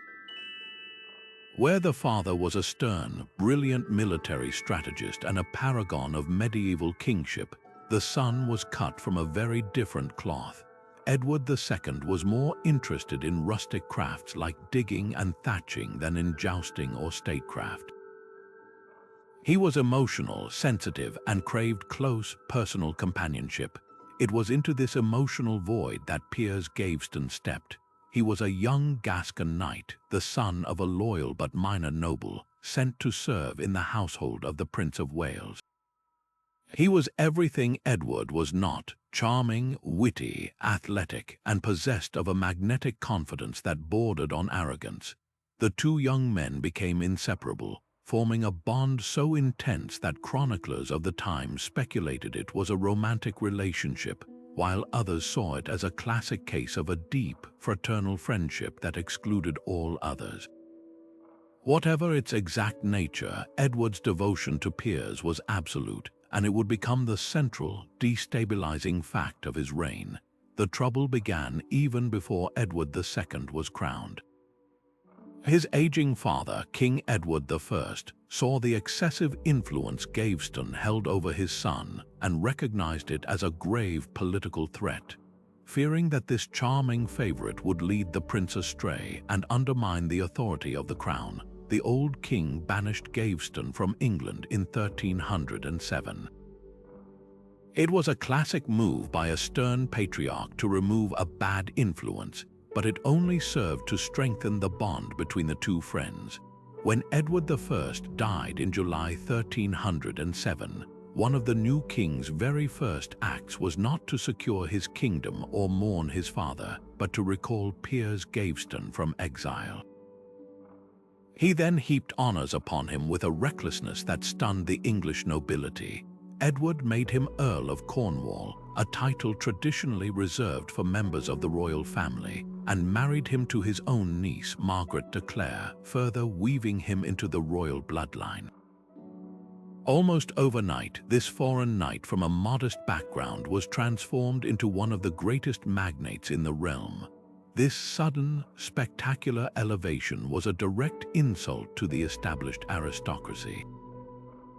The ancient, proud Earls of England saw Gaveston not as a peer, but as an upstart, a parvenu who had climbed to power not through martial valor or loyal service, but through the king's private affection. Their resentment was fueled by Gaveston's own personality. He was not a humble man grateful for his good fortune. Instead, he seems to have reveled in his status, flaunting his influence and wealth. He was famously witty, but his humor had a sharp, mocking edge.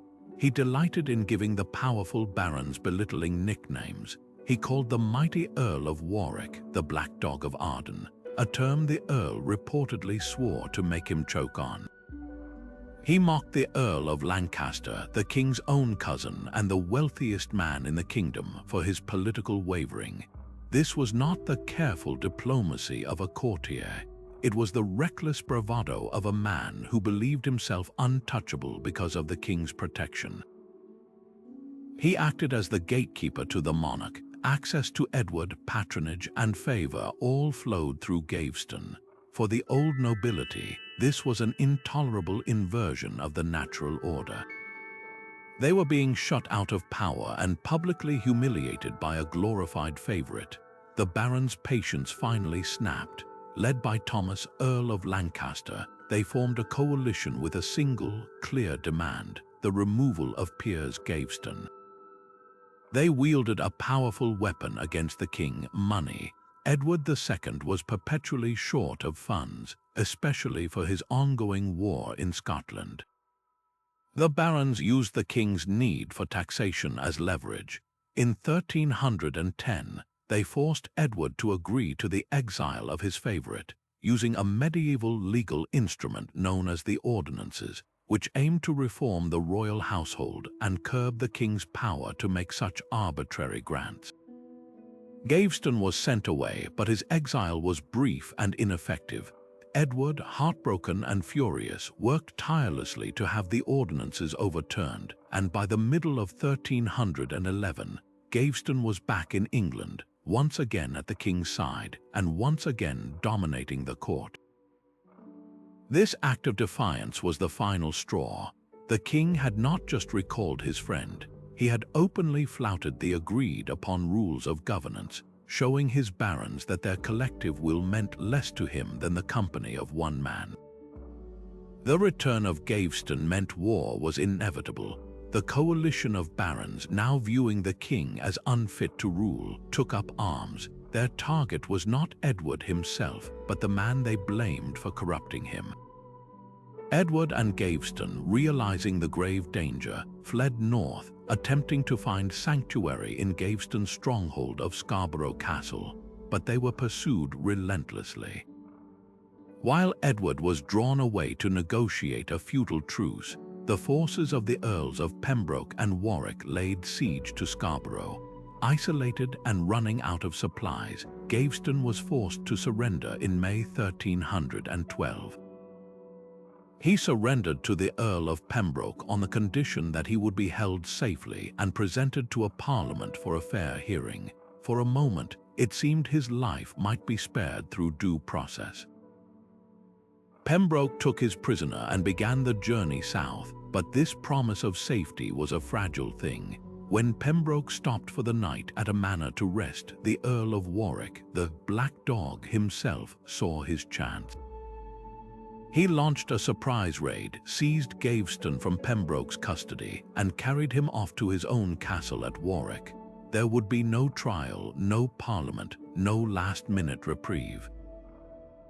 The barons, led by Warwick, Lancaster, and Hereford, held a swift and sham court. They condemned Piers Gaveston as a traitor and an enemy of the state. The charges were a laundry list of their grievances. He had estranged the king from his natural advisors. He had seized royal treasure. He had encroached royal power.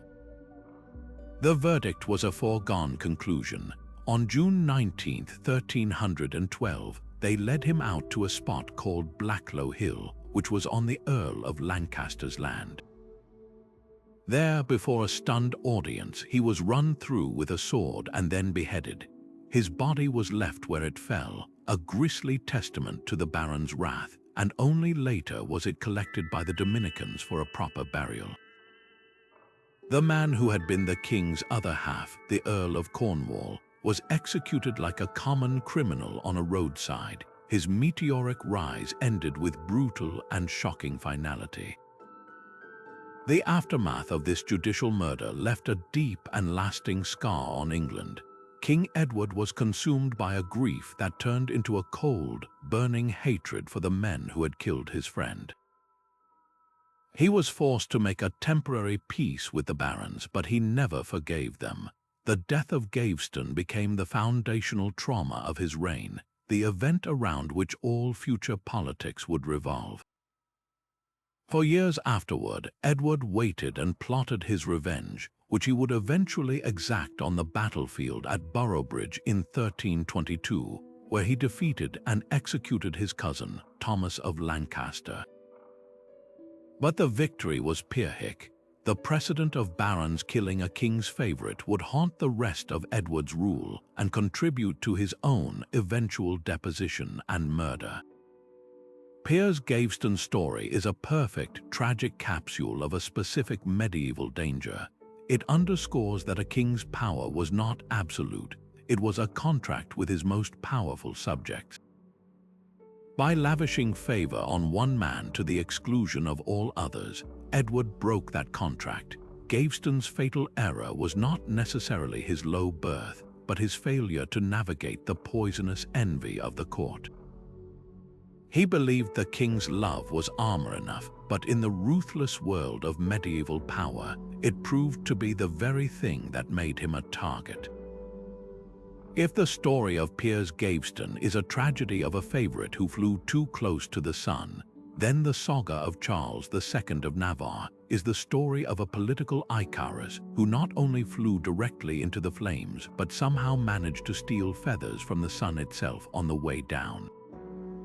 Known to history as Charles the Bad, a nickname earned through a lifetime of breathtaking duplicity, his career stands as a masterclass in political survival, a dizzying dance of alliance, betrayal, and resurrection that defied all medieval logic. In an age where a single misstep could mean the executioner's block, Charles demonstrated that for a lord with a sharp enough mind and a complete lack of scruples, there was always another card to play, another faction to exploit, and always a path back from the brink. Charles's entire claim to power and his subsequent life of trouble were born from a single, tantalizingly close brush with ultimate royalty. He was the grandson of Louis X of France through his mother. This gave him a legitimate, though not the strongest, claim to the French throne, which by the mid-14th century was occupied by his cousins from the Valois branch, first Philip VI and then John II. This near miss of a crown became the defining obsession of Charles's life. He was the king who almost was, and he would spend the next 3 decades using that almost as a weapon, constantly reminding the Valois kings that he was a threat lurking in the shadows, waiting for his moment. He wasn't just the king of a small, mountainous kingdom straddling the Pyrenees. He was a spurned heir to a far greater prize, and that sense of stolen destiny fueled an ambition that knew no bounds and recognized no loyalties. His long, turbulent relationship with the French crown began with a spectacular act of betrayal. Initially, he was on good terms with King John II, who was actually his brother-in-law. John trusted him, perhaps foolishly, and even granted him lands and titles. But Charles, ever the opportunist, saw not friendship but weakness. He coveted the rich province of Normandy, and he believed it was his by right. So, in 1354, he concocted one of the most audacious and treacherous plots of the era. He entered into a secret alliance with John's greatest enemy, King Edward III of England, who was in the midst of the 100 Years' War and also claimed the French throne for himself. Charles's plan was nothing short of a joint invasion. He and Edward would carve up France between them. To cement this unholy alliance, he went even further, orchestrating the murder of Charles de la Cerda, the Constable of France and one of King John's closest favorites. This was more than a political assassination. It was a personal declaration of war against the king himself. King John's response was swift and furious. He invited Charles to a seemingly peaceful meeting at the castle of Rouen in 1356. Lured by the promise of negotiation, Charles walked into a trap. In a scene of stunning drama, John personally arrested his own son-in-law, denounced him as a traitor, and threw him into prison. Several of Charles's key followers were summarily executed on the spot. For most men, this would have been the final act. To be imprisoned by a king you had just tried to overthrow was a certain prelude to a lost head and a forfeited title. But Charles the Bad was not most men. His imprisonment became not his end, but the opening move in a brilliant, long-game negotiation. From his cell, he began to weave a web of political pressure. He leveraged his family connections, his claims, and the growing discontent among the French nobility with King John's own shaky rule. The situation changed dramatically in 1356 when King John himself was captured by the English at the disastrous Battle of Poitiers. With the king a prisoner in London, the French government was thrown into chaos, run by the Estates General and the Dauphin, the future Charles V. This was Charles of Navarre's moment. The regime that had imprisoned him was now leaderless and desperate. He became a bargaining chip, a valuable noble whose release the Dauphin could use to secure the loyalty of Charles's many supporters. In 1357, he was not just released, he was welcomed back to Paris as a hero by a populace angry at the ruling regime for the defeat at Poitiers. It was an unbelievable reversal. The traitor was now the savior, courted by all sides. He quickly became the central figure in a popular movement in Paris led by Etienne Marcel, the provost of the merchants, who sought to limit royal power. For a time, Charles the Bad was the de facto ruler of Paris, using the populist uprising as a vehicle for his own ambition, playing the democrat while his eyes remained fixed on the throne. His freedom was short-lived. Once the Dauphin, a far more cunning operator than his father, regained control of Paris and stabilized the situation, he moved against Charles again. By 1358, Charles was once more under a form of house arrest. Yet again, he talked his way out of it. Through a series of complex and insincere treaties, he swore loyalty to the Dauphin, was granted more lands, and was set free. His pattern was now set: betray, get caught, negotiate, and emerge somehow stronger than before. He was like a political Houdini, constantly escaping from boxes of his own making. He spent the next 2 decades as a perpetual wild card in the French civil strife, constantly switching sides between the French crown and the English, supporting peasant revolts like the Jacquerie when it suited him, and then brutally suppressing them when it was expedient. He was a master of leverage, always ensuring that whichever side he was on, he was too powerful and too well connected to be simply disposed of. His value as an ally and the sheer danger he posed as an enemy kept him in the game long after a more honorable man would have been destroyed. His final, bizarre end was so strange that it seemed almost divinely ordained, a fittingly grotesque conclusion for a man who had cheated a conventional death so many times. In the winter of 1387, the old and sickly Charles was lying in his bed in Pamplona, wrapped in linen sheets that had been soaked in brandy or alcohol, a supposed remedy for his ailments. A servant, charged with securing a candle to the wall of his darkened chamber, reached up with the flaming taper. The story goes that she accidentally set the bed's canopy on fire. The flames spread instantly to the alcohol-soaked sheets that swaddled the king. Charles, trapped and immobile, was horrifically burned alive in his own bed. It was an ending so shocking, so undignified, and so strangely ironic for a man whose life had been a controlled burn of political intrigue, that many at the time saw it as God's judgment for a lifetime of sin and treachery. Charles the Bad's entire career is the ultimate testament to the power of cunning over brute force. He never won a decisive battle, he never built a stable dynasty, and he died as he lived, enveloped in a fire of his own making.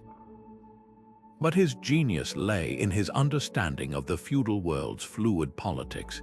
He proved that in a landscape of shifting alliances, a lord with a sharp mind, a willingness to betray anyone, and a talent for negotiation could not only survive against overwhelming odds, but could keep the great powers of Europe dancing to his treacherous tune for an entire lifetime. This friendship, however, was about to be tested in the most public and brutal way imaginable. The catalyst was a crisis of authority. King Henry, a brilliant legal reformer, was determined to strengthen royal law and create a unified system of justice across his realm. But there was a major obstacle: the church. Clergymen who committed crimes were often tried in their own ecclesiastical courts, which could not impose the death penalty, leading to what Henry saw as scandalously light punishments for serious offenses. Henry wanted these criminous clerks to be tried in his royal courts. This brought him into direct conflict with the concept of benefit of clergy, and more broadly, with the Church's desire to maintain its independence from the crown. It was a classic medieval power struggle between church and state. Needing a loyal ally to help him implement these reforms, the king saw the perfect solution. When the position of Archbishop of Canterbury became vacant in 1161, Henry saw his chance. He decided to appoint his best friend, his chancellor, Thomas Beckett, to the most powerful religious office in England. He believed Beckett would continue to be his partner, helping him to manage the church and bring it into line with his royal will. It seemed like a masterstroke. But Henry had made a catastrophic miscalculation. He failed to foresee the profound personal transformation that would overcome Thomas Beckett. The moment Beckett was consecrated as archbishop, something fundamental shifted within him. He resigned the chancellorship to the king's great surprise and annoyance. The man who had once reveled in fine silks and lavish banquets now wore a coarse hair shirt under his archbishop's robes, devoted himself to prayer, and embraced a life of austere piety. More importantly, he underwent a complete conversion in his political allegiance. As chancellor, his duty had been to the king. As Archbishop of Canterbury, he now believed his sole duty was to God and the defense of the Church's liberties. He transformed from the king's foremost servant into his most principled and stubborn opponent. When Henry pushed through the constitutions of Clarendon in 1164, a set of laws designed to curb the power of the Church and solidify royal authority over ecclesiastical affairs, Beckett initially agreed under pressure, but then almost immediately recanted, refusing to set his seal to the documents. He argued that they violated the sacred freedom of the Church. The king was stunned and furious. This was not just political disagreement. To Henry, it felt like the deepest personal betrayal by the man he had raised up from nothing. The clash that followed was epic. Henry used every tool at his disposal to break Beckett's will. He summoned him to a council at Northampton Castle, where he leveled a series of old and dubious financial charges against him related to his time as chancellor. The pressure was immense, designed to humiliate and force a resignation. But Beckett, now seeing himself as a defender of the faith, refused to yield. He faced down the barons and the bishops, many of whom were hostile to him, with defiant courage. Realizing his life might be in danger, he made a dramatic escape from the castle, fled across the Channel, and threw himself on the mercy of the King of France and the Pope. For the next 6 years, Beckett lived in exile, a spectral figure haunting Henry's reign from abroad. He lived in a Cistercian abbey in France, his existence reduced to a relentless campaign of letter writing and lobbying the papal court, all aimed at thwarting Henry's plans and defending his own position. It was a war of attrition fought with words and diplomacy, a stalemate that left both men isolated and bitter. A fragile peace was finally brokered in 1170. Worn down by the political damage and the Pope's pressure, Henry agreed to a reconciliation that seemed to offer a face-saving solution for both sides. The specifics were left deliberately vague. Beckett was allowed to return to England with his authority and titles restored, but it was a peace built on sand. Both men were too entrenched in their positions, and the underlying conflict remained entirely unresolved. Beckett returned to Canterbury in a triumphant procession, but within weeks he reignited the feud. In a direct provocation, he excommunicated several bishops who had supported the king during his exile, and who had crowned Henry's son as joint king in Beckett's absence, a right the Archbishop of Canterbury considered his alone. When news of this reached Henry, who was celebrating Christmas in Normandy, he flew into one of his famous rages. According to accounts written by chroniclers who were likely not present, the king cried out in a fit of anguished fury, asking his courtiers if none of the wretched cowards in his household would rid him of this turbulent priest.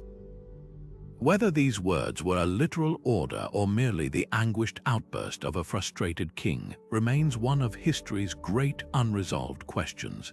But for 4 knights in his court, Reginald Fitz-Urse, William de Tracy, Hugh de Morville, and Richard le Breton, the king's despair seemed like a command. Eager for royal favor and perhaps believing they were doing their duty, they immediately crossed the Channel to England. On the afternoon of December 29, 1170, they arrived at Canterbury Cathedral. They confronted the Archbishop in his palace, demanding he absolve the excommunicated bishops and submit to the king's will. Beckett, unwavering, refused. The knights left to arm themselves, while Beckett was persuaded by his terrified clerks to go into the cathedral for safety, as Vespers were beginning. It was a fatal miscalculation. The knights, their swords drawn, stormed into the cathedral's dimly lit transept, shouting for the archbishop. They found him near the stairs to the crypt, standing by a pillar. They again demanded he yield. His final words were a defiant, "I am ready to die for God. I charge you in the name of the Almighty not to touch any of my men." The knights set upon him. The first blows knocked off his skullcap. A second sword stroke sliced into his head, and as he fell to his knees, another knight delivered a final, horrific blow that scattered his brains on the cathedral floor. The most senior churchman in England had been brutally murdered in his own cathedral, a place of sanctuary, defiling the house of God in the most shocking way imaginable. The aftermath of the murder was a public relations disaster for Henry II that dwarfed any political victory he might have won. The news spread across Europe like wildfire, provoking universal horror and condemnation. Beckett was instantly transformed from a troublesome priest into a holy martyr. Miracles were reported at his tomb almost immediately. The Pope moved swiftly to canonize him. The spiritual and political tide turned against Henry with overwhelming force.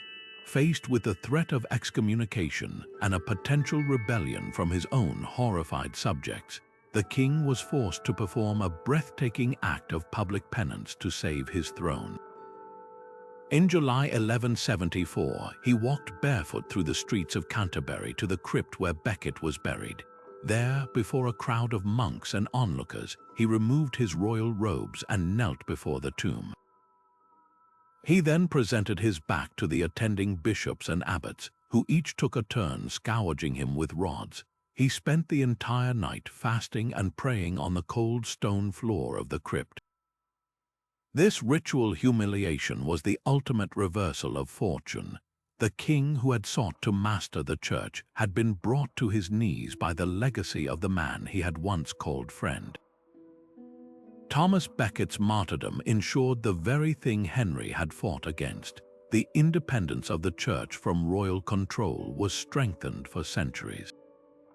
Their story is a timeless tragedy of how a clash of ideals can destroy the deepest of bonds, and how the pursuit of principle, once set on a collision course with power, can alter the destiny of a nation in a single, bloody afternoon.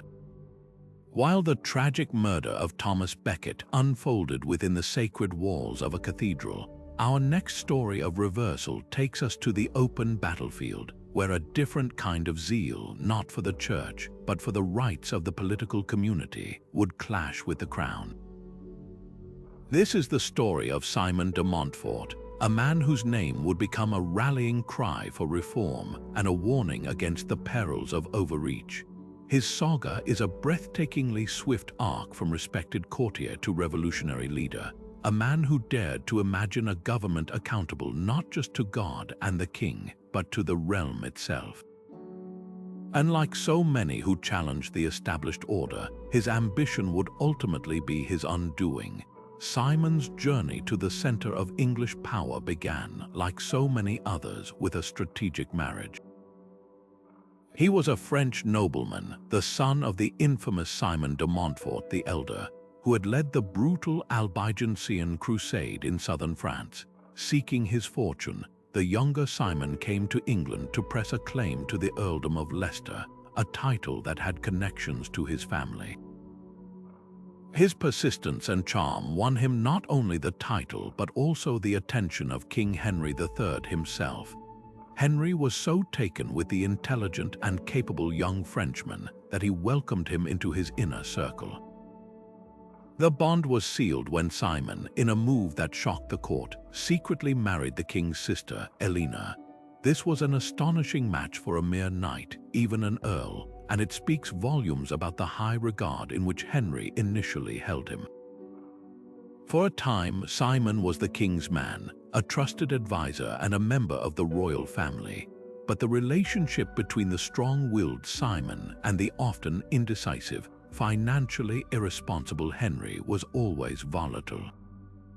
The king was a pious and cultured man, but he was also a spendthrift who drained the royal treasury on expensive, unsuccessful foreign wars and lavish artistic projects like the rebuilding of Westminster Abbey. To fund these ventures, he levied heavy taxes on his barons without seeking their consent, a direct violation of the principles enshrined in Magna Carta.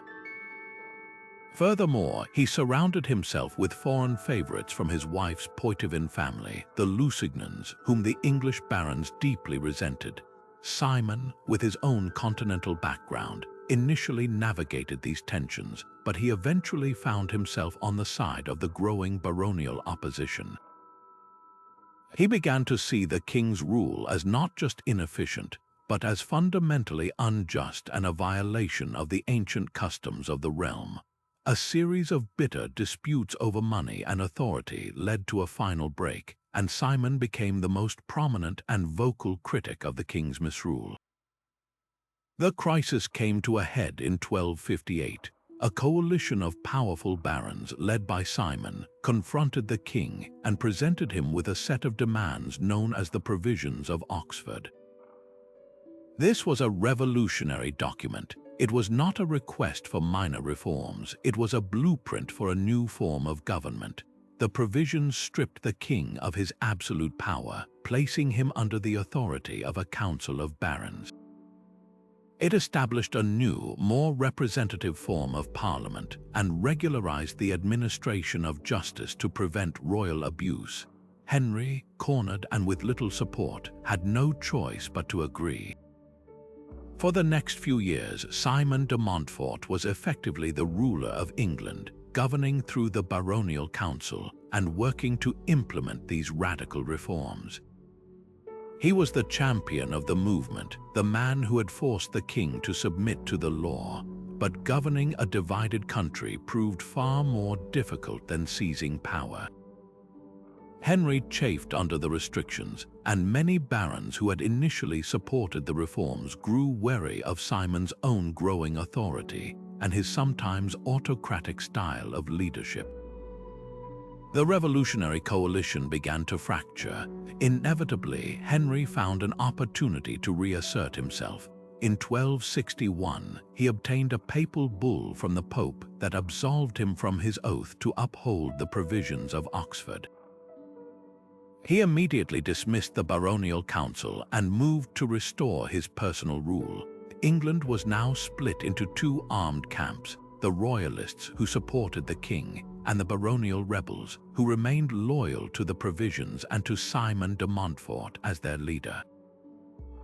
The dispute could only be settled by war. The first major engagement was the Battle of Lewes in 1264. Simon, though outnumbered, was a brilliant tactician. His forces achieved a stunning victory, capturing both King Henry and his son, Prince Edward. With the king and the heir to the throne now his prisoners, Simon de Montfort's power reached its absolute zenith. He was the uncrowned ruler of England. This was the moment of his greatest triumph, and he used it to enact his most enduring legacy. In 1265, to garner broader support for his fragile government, he summoned a parliament. But this was not like any parliament that had come before. Previous assemblies had included only the great barons and churchmen. Simon's parliament was radically different. For the first time, he included representatives from the shires and, most importantly, from the major towns, the burgesses. He summoned 2 knights from every county and 2 citizens from every major town. This was a revolutionary idea. It acknowledged that the wealthy merchant class of the growing towns had a legitimate stake in the governance of the kingdom. It was the first faltering step toward a representative government, an institution that would evolve over centuries into the modern British Parliament. For a few short months, Simon governed with this broad-based support, but his position was incredibly precarious. He was trying to rule in the name of a captive king, and his own baronial allies were growing increasingly jealous of his power and suspicious of his motives. The man who had fought against the concentration of power in one man's hands was now accused of concentrating it in his own. The end came with the escape of Prince Edward, the king's son, and a brilliant military leader in his own right.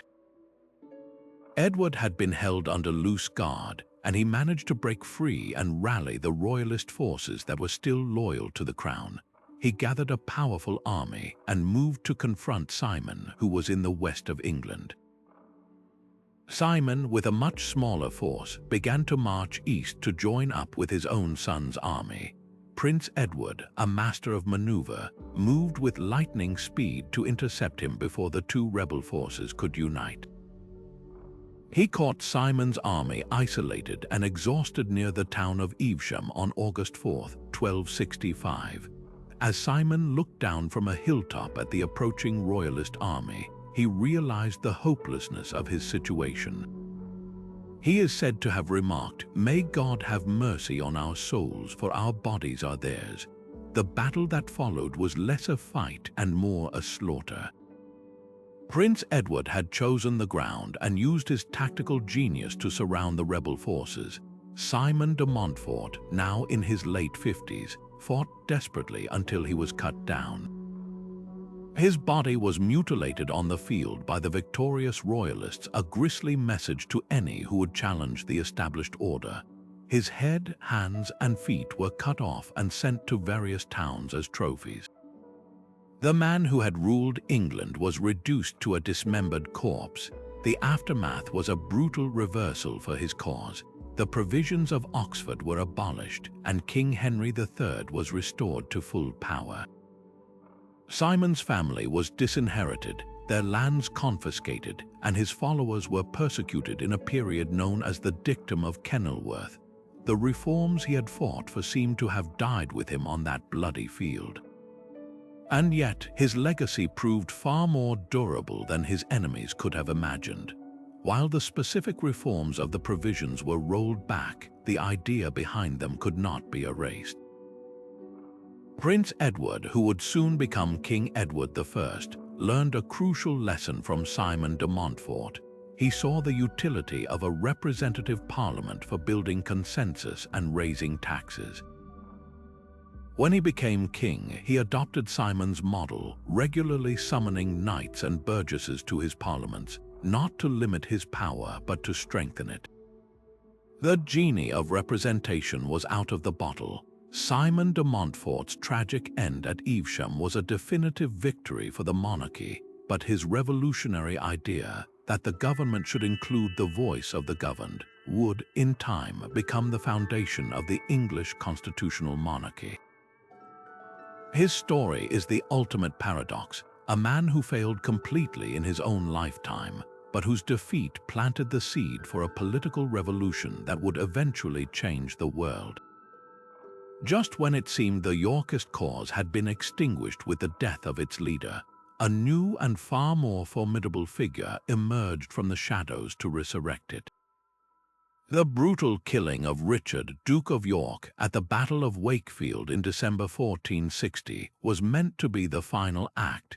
His head, mockingly adorned with a paper crown, was displayed on the gates of the city of York, a grisly trophy for the Lancastrians and a stark warning to any who would challenge King Henry VI and the fierce Queen Margaret.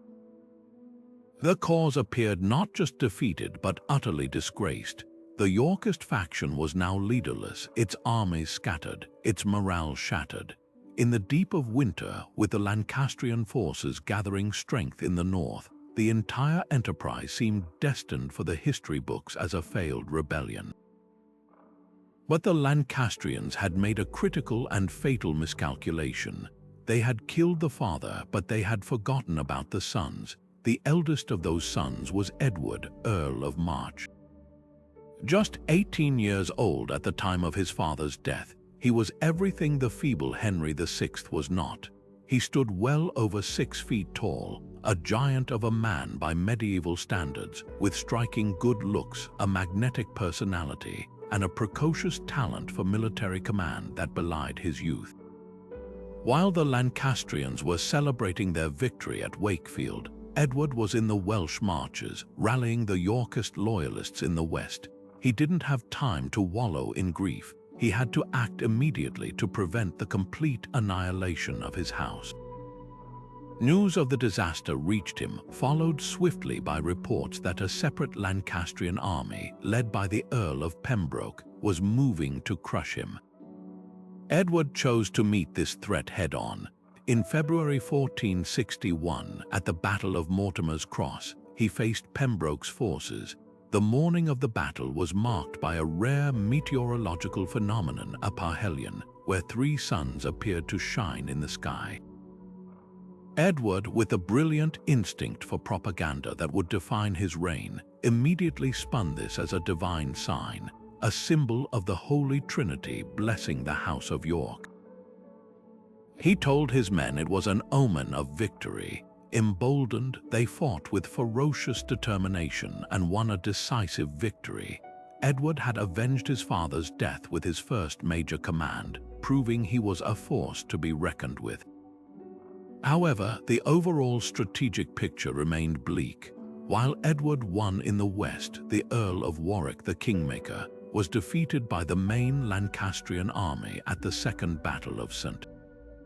Albans. Warwick was forced to retreat, and the Lancastrians briefly recaptured the person of King Henry, who had been a Yorkist prisoner.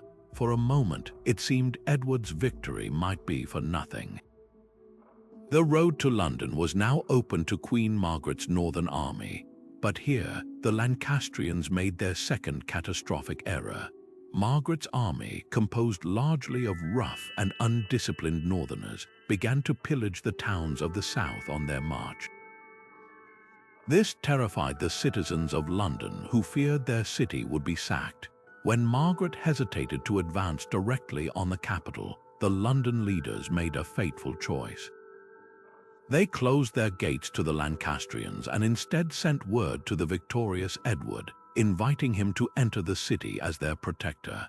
In March 1461, Edward and Warwick marched into London to a hero's welcome. The support of the wealthy and populous capital was the ultimate prize. With the backing of its merchants and its militia, and with the Lancastrians having alienated the south, Edward's path to the throne was suddenly clear. He was no longer just a rebellious earl, he was the people's champion, with breathtaking audacity, and claiming that Henry VI had broken his oath by allowing his followers to attack the rightful heir, meaning the Yorkist claim Edward had himself proclaimed King Edward IV. The resurrection of the House of York was now official, but it still had to be won on the battlefield. The two armies finally met in a colossal showdown at Towton in Yorkshire on March 29, 1461, Palm Sunday. It was fought in a blinding snowstorm, a brutal, close-quarters melee that lasted for hours and became the largest and bloodiest battle ever fought on English soil. The outcome hung in the balance until the crucial moment when forces loyal to Edward's ally, the Duke of Norfolk, arrived on the field and smashed into the Lancastrian flank. The line broke. What followed was not a retreat but a slaughter.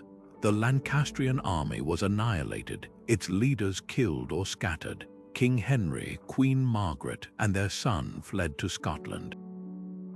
Edward IV returned to London in triumph, his throne secured by sheer military prowess.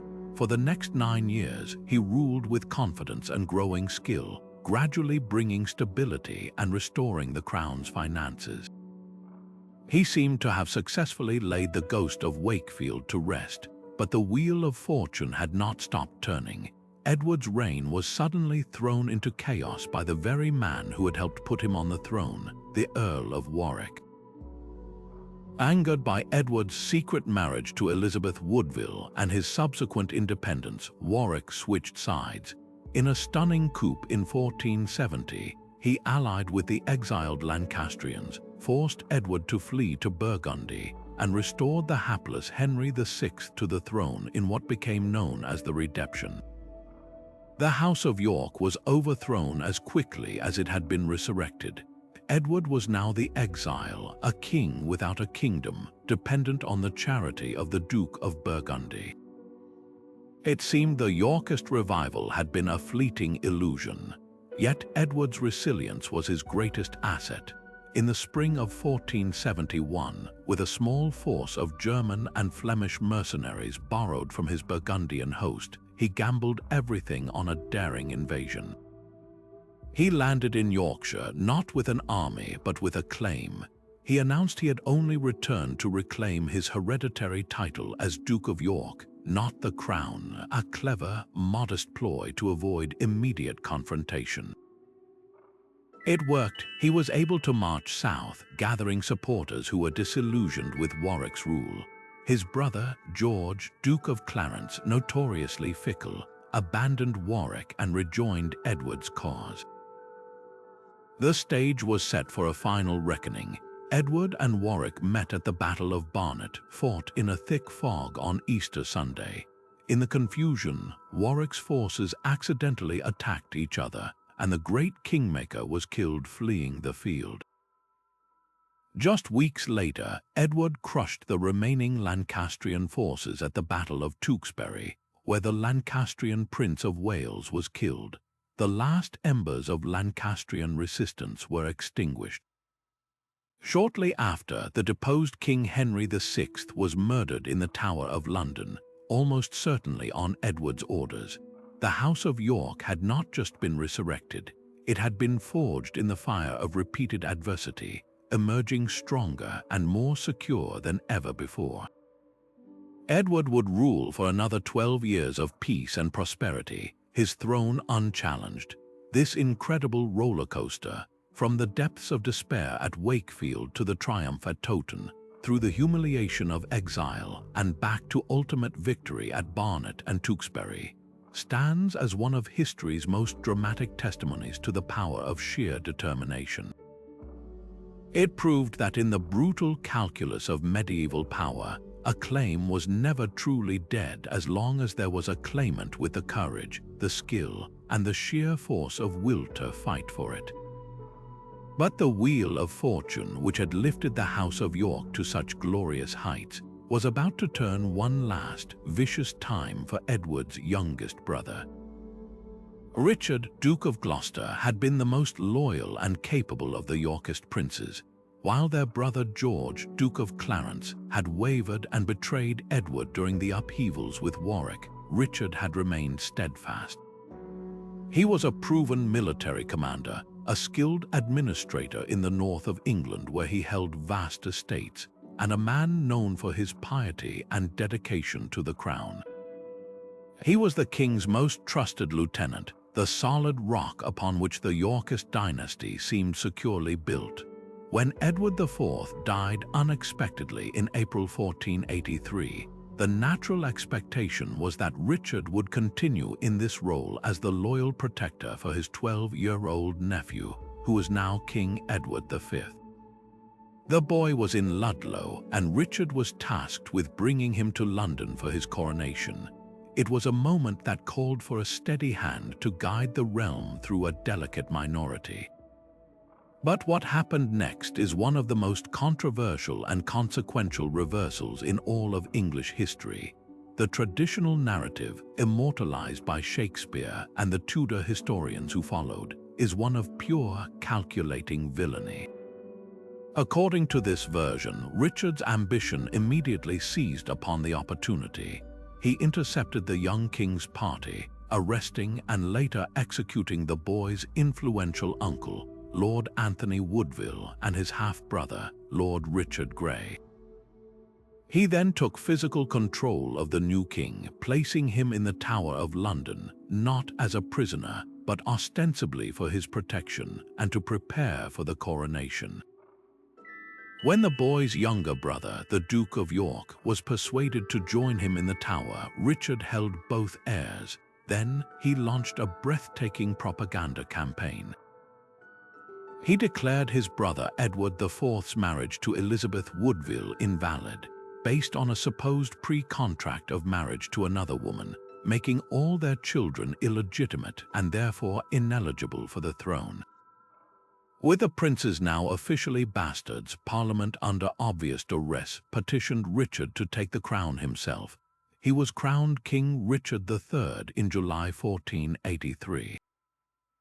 The two boys, the princes in the tower, were never seen in public again, widely believed to have been murdered on his orders to secure his stolen throne.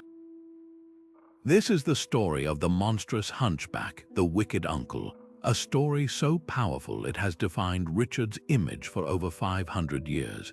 Yet the truth is almost certainly far more complex, and the debate over his character and actions continues to rage among historians to this day. The Tudor portrayal of Richard as a physically deformed and morally bankrupt schemer is now widely seen as powerful political propaganda designed to legitimize the rule of his conqueror, Henry Tudor. Many contemporary accounts written before Bosworth describe Richard as a man of integrity and ability. So what could explain such a radical and ruthless reversal from loyal brother to accused usurper and child killer? The answer may lie less in personal ambition and more in a desperate, paranoid bid for survival within the toxic political environment of the Yorkist court.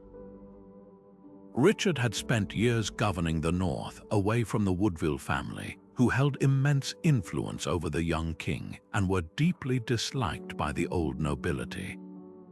For Richard and his northern allies, the prospect of a Woodville-dominated regency was not just unpalatable, it was terrifying. They would have expected to be marginalized, their power broken, and perhaps even accused of treason. Richard may have genuinely believed that the Woodvilles posed a threat to the stability of the realm and to his own life. His seizure of the throne, therefore, might be viewed not as unprovoked ambition, but as a preemptive strike in a deadly political game where he believed he would be the next victim if he did not act first. The fate of the princes remains the great mystery at the heart of his story. While he is the obvious suspect, other powerful figures had motive to see them disappear, including the Duke of Buckingham or even the future Henry VII. We may never know for certain, but the cloud of suspicion became his political reality. Whatever his motivations, Richard's reign was doomed from the start. The act of taking the crown, justified or not, had shattered the Yorkist establishment.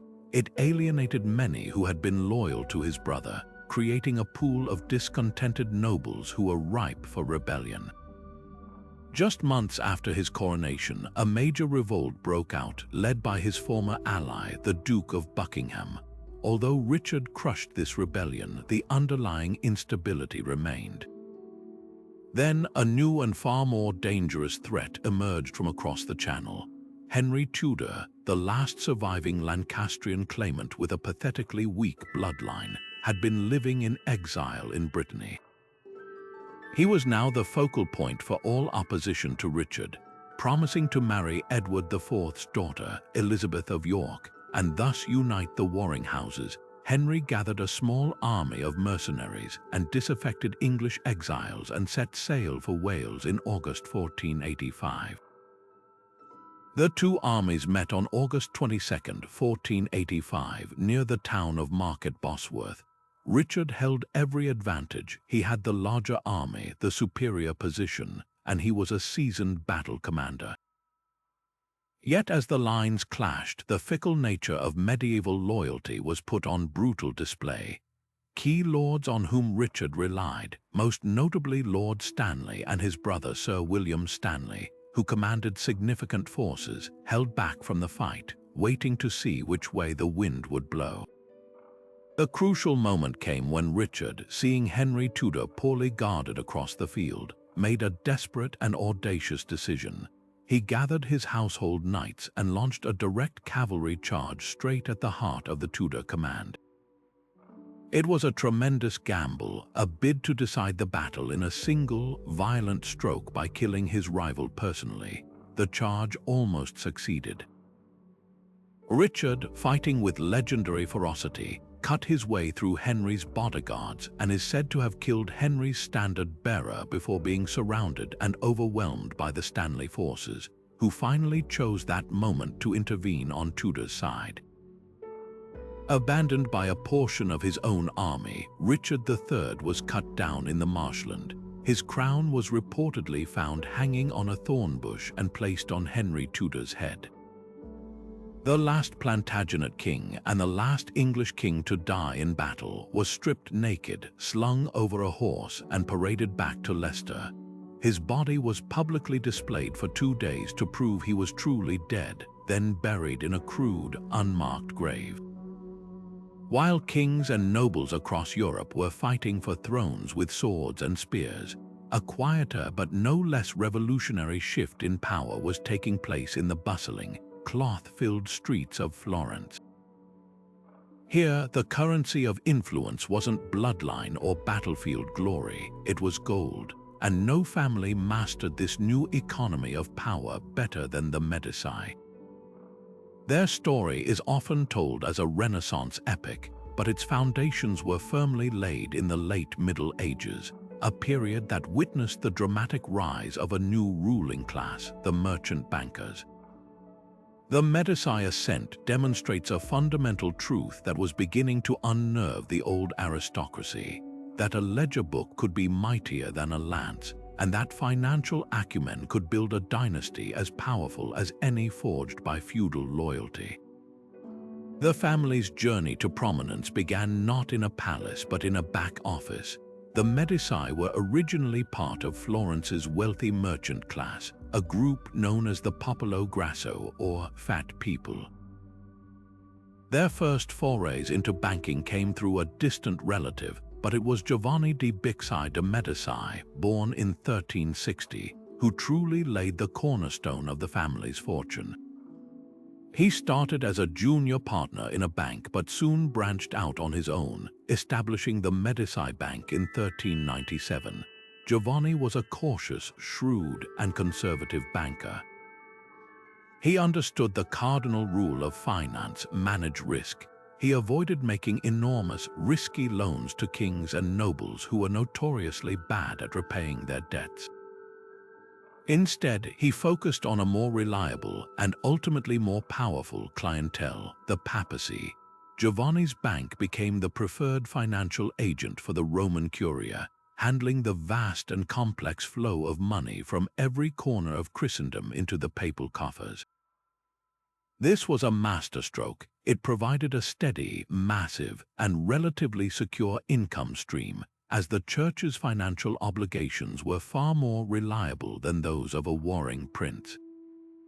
This steady flow of capital became the engine of the Medici's rise, transforming them from merely wealthy citizens into financiers of international stature. Giovanni's true genius, however, was not just in making money, but in laundering that money into social and political capital within Florence itself.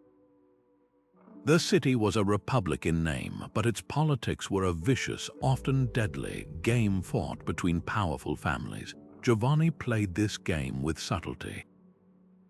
He served brief terms in the city's highest offices, but avoided the flashy displays of wealth that often led to envy, heavy taxation, or exile. Instead, he cultivated a reputation for modest wisdom and public spiritedness. He became the man other Florentines trusted. This carefully constructed image of the reliable, humble, and generous citizen was his greatest political asset. When he died in 1429, he passed on to his son, Cosimo de' Medici, not just one of the largest fortunes in Europe, but something even more valuable: a spotless reputation and a vast web of social and political obligations. He bequeathed a fortune built on trust, and that trust would become the family's most potent weapon. Cosimo de' Medici, later known as Pater Patrii, father of the fatherland, took his father's blueprint and executed it on a grand, breathtaking scale. He expanded the banking empire, opening branches in every major financial center from London to Constantinople, weaving a web of credit that connected all of Europe. The Medici Bank was no longer just a Florentine institution. It was the first truly multinational corporation. This financial network gave Cosimo something no feudal lord could ever possess: real-time intelligence. His branch managers were his eyes and ears, sending him reports on political upheavals, market trends, and military movements across the continent. He knew about events in London or Budapest before the kings of those regions did. This information asymmetry was a form of power far more potent than any army. Cosimo used this power with a light but unshakable touch. He never sought the title of lord or duke. He didn't need to. He mastered the art of behind-the-scenes control. He built his influence not through force, but through strategic patronage and the subtle manipulation of debt. He loaned money to the right people at the right time, not just to make a profit, but to create a network of indebted allies. If a noble family was struggling, the Medici provided a loan. If the city government faced a shortfall, Cosimo quietly covered it. He became the lender of first and last resort, and in doing so, he made the entire political and social elite of Florence his clients. He ensured that his supporters were elected to the key committees of the Republican government, effectively controlling policy without ever holding a permanent title. His opponents found themselves suddenly facing tax audits, or their businesses mysteriously lost access to credit. When his rivals, the Albizzi family, finally managed to have him exiled in 1433, they quickly discovered they couldn't run the city without him.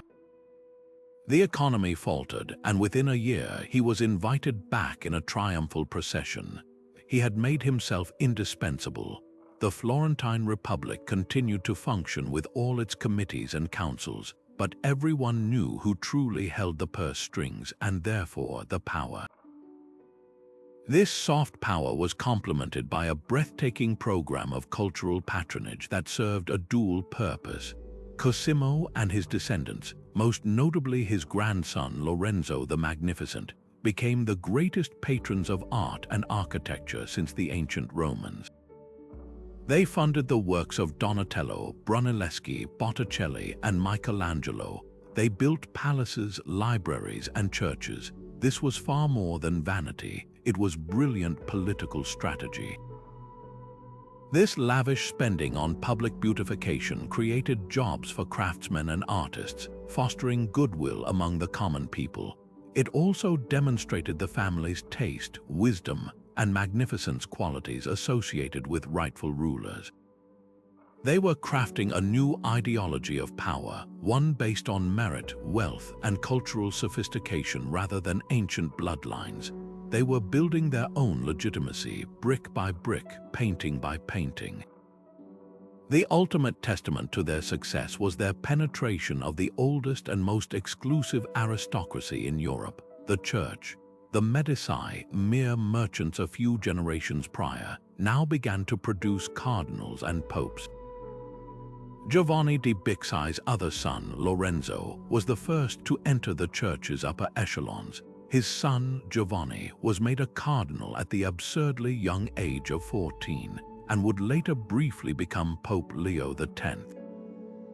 Another Medici, Giulio, would become Pope Clement VII. This was the final, stunning reversal.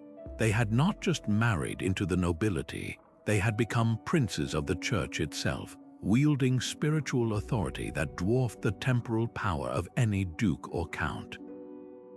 Their journey from the counting house to the papal throne is the most dramatic social climb of the Middle Ages.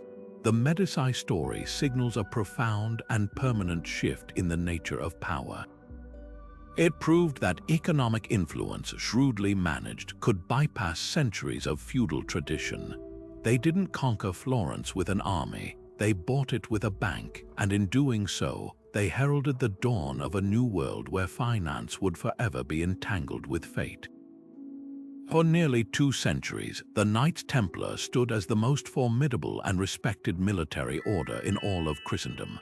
Founded in the wake of the First Crusade to protect pilgrims traveling to the Holy Land, they evolved into an elite fighting force, a multinational banking network, and a state within a state, answering only to the Pope himself. They were the shock troops of the Crusades, instantly recognizable in their white mantles adorned with the Red Cross, feared by their enemies and revered by their allies. Their fortresses, like the mighty Crac des Chevaliers, were marvels of military engineering, and their financial acumen made them the trusted bankers for kings, nobles, and pilgrims alike. They held deposits, arranged letters of credit, and managed the transfer of vast sums of money across continents. By the dawn of the 14th century, the Templars were not just warriors or monks. They were the closest thing the medieval world had to a global financial institution, an entity of immense spiritual, military, and economic power that seemed utterly unassailable. Their downfall, when it came, was not the result of a lost battle in the desert, but a carefully orchestrated act of theft by one of the very kings they had served. That king was Philip IV of France, known as Philip the Fair for his handsome features, which masked a cold, calculating, and ruthlessly ambitious nature. He inherited a kingdom straining under the weight of his own ambitions. Costly wars against England and Flanders had drained the royal treasury. Philip was deeply in debt, and his primary creditor was none other than the Knights Templar.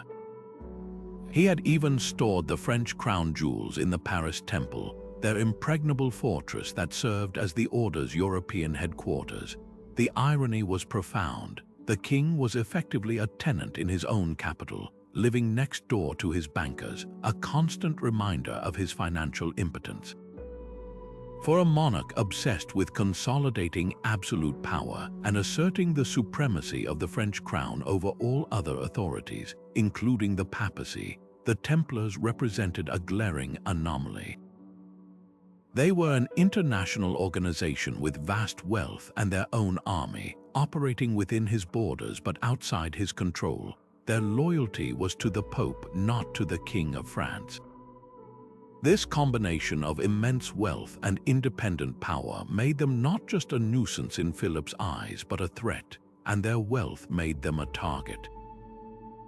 Philip's solution was as brutal as it was audacious.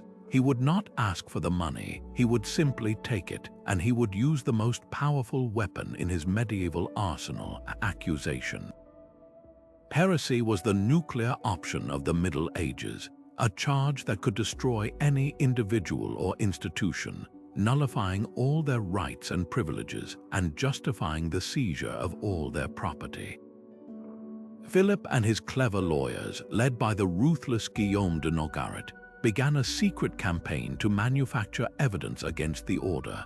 They spread vile rumors, coerced false testimony from a few expelled and disgruntled former Templars, and built a dossier of fabricated charges that were as shocking as they were absurd.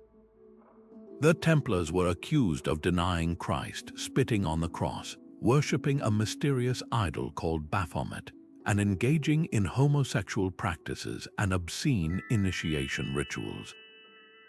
The charges were designed to provoke maximum outrage, to paint the revered knights not as holy warriors but as a cabal of Satan-worshipping perverts who had infiltrated the very heart of Christendom. The trap was sprung with terrifying efficiency on Friday, October 13, 1307. In a perfectly coordinated dawn raid across the entire Kingdom of France, royal officials simultaneously arrested hundreds of Templars, including the Order's Grand Master, Jacques de Molay. The date was so associated with this act of shocking betrayal that it may be the origin of the superstition surrounding Friday the 13th as a day of bad luck. The knights were taken completely by surprise. Many were elderly retirees living out their days in peace. They were not prepared for a fight and offered little resistance. They were thrown into dank dungeons, and their vast estates and treasuries were immediately seized by the king's men. Philip had achieved complete tactical surprise, neutralizing the entire order within his borders in a single day. What followed was a 7-year nightmare of legal persecution and brutal torture. To extract the confessions he needed to legitimize his actions, Philip authorized the use of the most horrific methods available. Templars were stretched on the rack, had their feet roasted over fires, and were subjected to prolonged isolation and starvation. Under this unimaginable pain, many broke and admitted to the fabricated crimes. Grand Master Jacques de Molay himself, after enduring years of torture, initially confessed. These coerced admissions were then used by Philip to pressure a weak and vacillating Pope, Clement V, who was essentially a puppet of the French crown, residing in Avignon rather than Rome. In 1312, under immense pressure from King Philip, Pope Clement officially suppressed the order of the Knights Templar in the papal bull Vox in Excelso, effectively dissolving the institution and transferring its vast wealth, ostensibly to another military order, the Hospitallers, though in practice, Philip managed to seize a colossal portion of it for himself, writing off his debts. Filling his empty coffers, the final act of this tragedy was a public spectacle designed to erase the order completely. In March 1314, the last leaders of the Templars, including the aged Grand Master Jacques de Molay, were brought before a tribunal in Paris. They had been confessing for years to save themselves from immediate execution, but in this final moment, de Molay found a reservoir of courage. He publicly recanted his forced confession, declaring that the order was innocent and that he would rather die a knight than live a liar. His companion, Geoffroy de Charny, preceptor of Normandy, did the same. This act of defiance left the authorities no choice. Abandoning the slow process of the church courts, King Philip immediately ordered them to be handed over to the secular authorities for punishment. That very day, they were taken to a small island on the Seine River, tied to stakes, and slowly burned to death as heretics.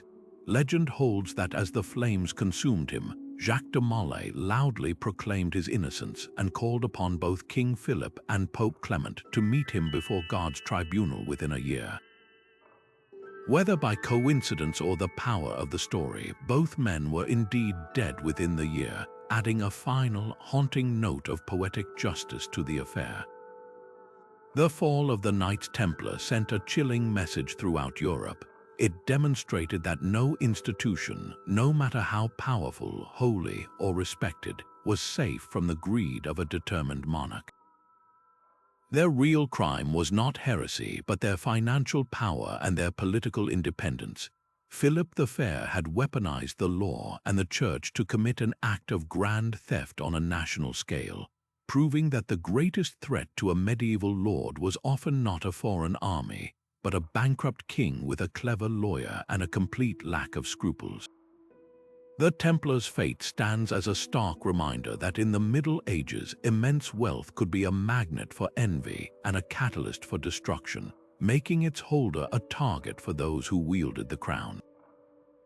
And so the wheel of fortune turns once more, this time lifting a most improbable figure from the shadows of exile to the brilliant light of the throne.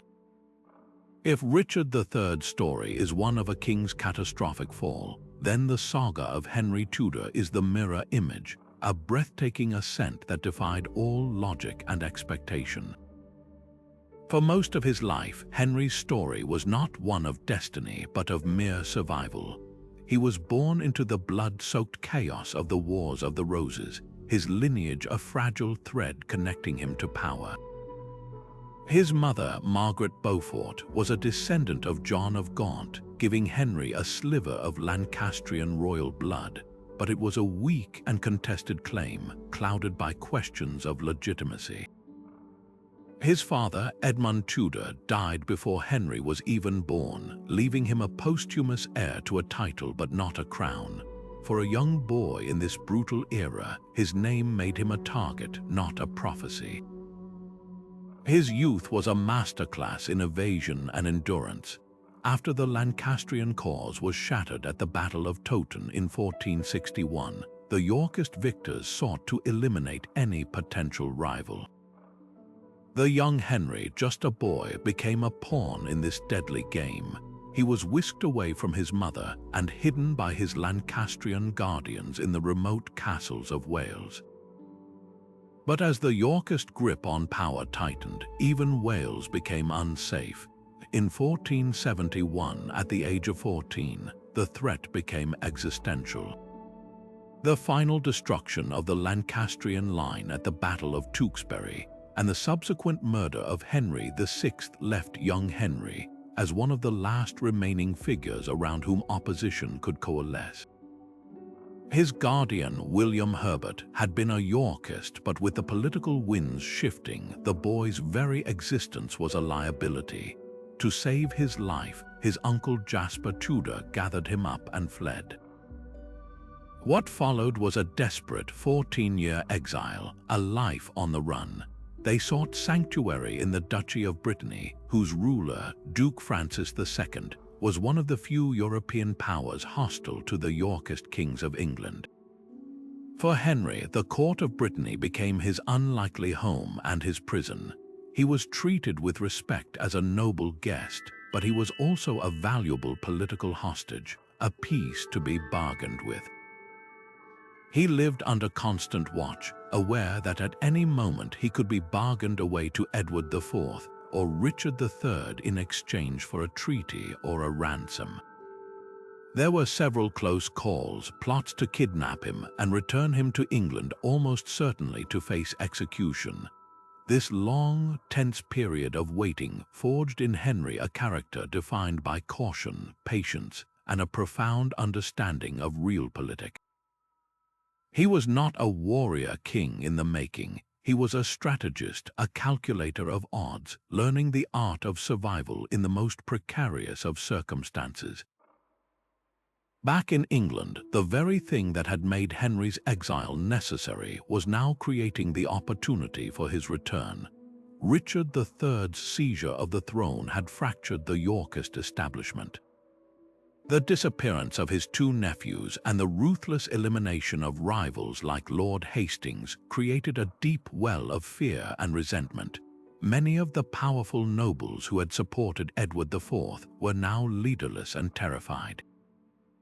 This discontent found a focal point in the person of Elizabeth Woodville, the widowed queen, and her children. Her sons were gone, but her daughters remained, most importantly her eldest, Elizabeth of York. For the disaffected Yorkists, she was the rightful heir, but a queen ruling in her own right was an unthinkable concept in 15th century England. She would need a king. It was this political calculation that gave Henry Tudor his opening. From his exile in Brittany, he began to weave a daring plan. He reached out to these disillusioned Yorkists, most notably Elizabeth Woodville herself and the influential Stanley family, through his formidable mother, Margaret Beaufort. The proposition was simple yet brilliant. If they would support his invasion and help him defeat Richard III, he would marry Elizabeth of York. This union would symbolically and dynastically heal the rift between Lancaster and York, blending the red and white roses into a new, peaceful future. It was a promise of an end to the decades of civil war, and it was an offer the wounded Yorkist faction could not refuse. In August 1485, with financial backing from the French court, who were happy to cause trouble for their English rivals, Henry set sail from Normandy with a small army of perhaps 2,000 French mercenaries and English exiles. It was a pathetically small force with which to challenge the King of England. He landed in his native Wales, hoping to rally support there, but the response was initially lukewarm. Richard III, a seasoned commander, quickly moved to intercept him, gathering a much larger and better equipped royal army. The two forces met on August 22nd near the Leicestershire town of Market Bosworth. The battle that followed was less a clash of grand strategies and more a tense drama of loyalty and betrayal. Richard held the high ground and the numbers. Henry's vanguard, led by the Earl of Oxford, was hard-pressed. The critical moment hinged on the actions of two powerful nobles who had brought significant forces to the field, the brothers Stanley. Lord Thomas Stanley, Henry's stepfather, and Sir William Stanley had privately pledged their support to Henry, but understandably cautious. They held their troops back from the initial fighting, watching from the sidelines to see which way the wind would blow. As the battle raged, Richard spied Henry Tudor's small personal retinue, isolated from the main fighting. Seeing a chance to end the rebellion in a single, decisive stroke, the king gathered his own household knights and launched a furious cavalry charge directly at his rival. It was a move of tremendous bravery and desperation. Richard's charge crashed into Henry's guards, and in the fierce melee, Henry's standard-bearer was cut down, and the situation grew dire. It was at this precise moment that Sir William Stanley made his choice. Seeing Henry on the verge of being overwhelmed, he ordered his forces to attack not Richard's army, but the king himself. This intervention was decisive. Richard III, abandoned by a key part of his own army, was surrounded, unhorsed, and killed fighting ferociously to the last. Legend says his crown was found hanging on a thorn bush and placed on Henry Tudor's head there on the battlefield. The fugitive had become king. Henry VII's victory at Bosworth was miraculous, but his real work was just beginning. He had taken the crown by force, but he had to secure it through wisdom and statecraft. His first and most symbolic act was to make good on his promise. In January 1486, he married Elizabeth of York. This was not just a romantic union, it was the masterstroke that legitimized his reign. By combining the red rose of Lancaster with the white rose of York, he created the Tudor rose, a powerful symbol of reconciliation that gave every former Yorkist a stake in the new regime. Those who had fought for Richard could now accept Henry not as a Lancastrian conqueror, but as the restorer of peace and the husband of the true Yorkist heir. But Henry trusted no one. He had seen how fickle noble loyalties could be. He moved ruthlessly to centralize power and curb the influence of the overmighty barons who had plunged England into decades of war. He created the Court of Star Chamber to enforce justice against powerful nobles who could intimidate common law courts. He promoted men of talent, often from the gentry or merchant classes, to key positions, ensuring their loyalty was to the crown alone, not to ancient feudal estates. He was famously frugal, careful with money in a way none of his predecessors had been, building up a vast royal treasury that made him independent of parliamentary taxes and the whims of his nobles. He survived several Yorkist pretenders and rebellions, defeating them with a combination of military force and cunning diplomacy. By the time he died in 1509, he passed on to his son, the future Henry VIII, not just a crown but a stable, solvent, and powerful kingdom. Henry VII's journey is the ultimate medieval reversal. He took a life defined by rootless fear and transformed it into the foundation of one of England's most famous dynasties. He proved that the most powerful claim to the throne was not the purest bloodline, but the strength to seize an opportunity and the wisdom to cement it with a powerful, unifying symbol.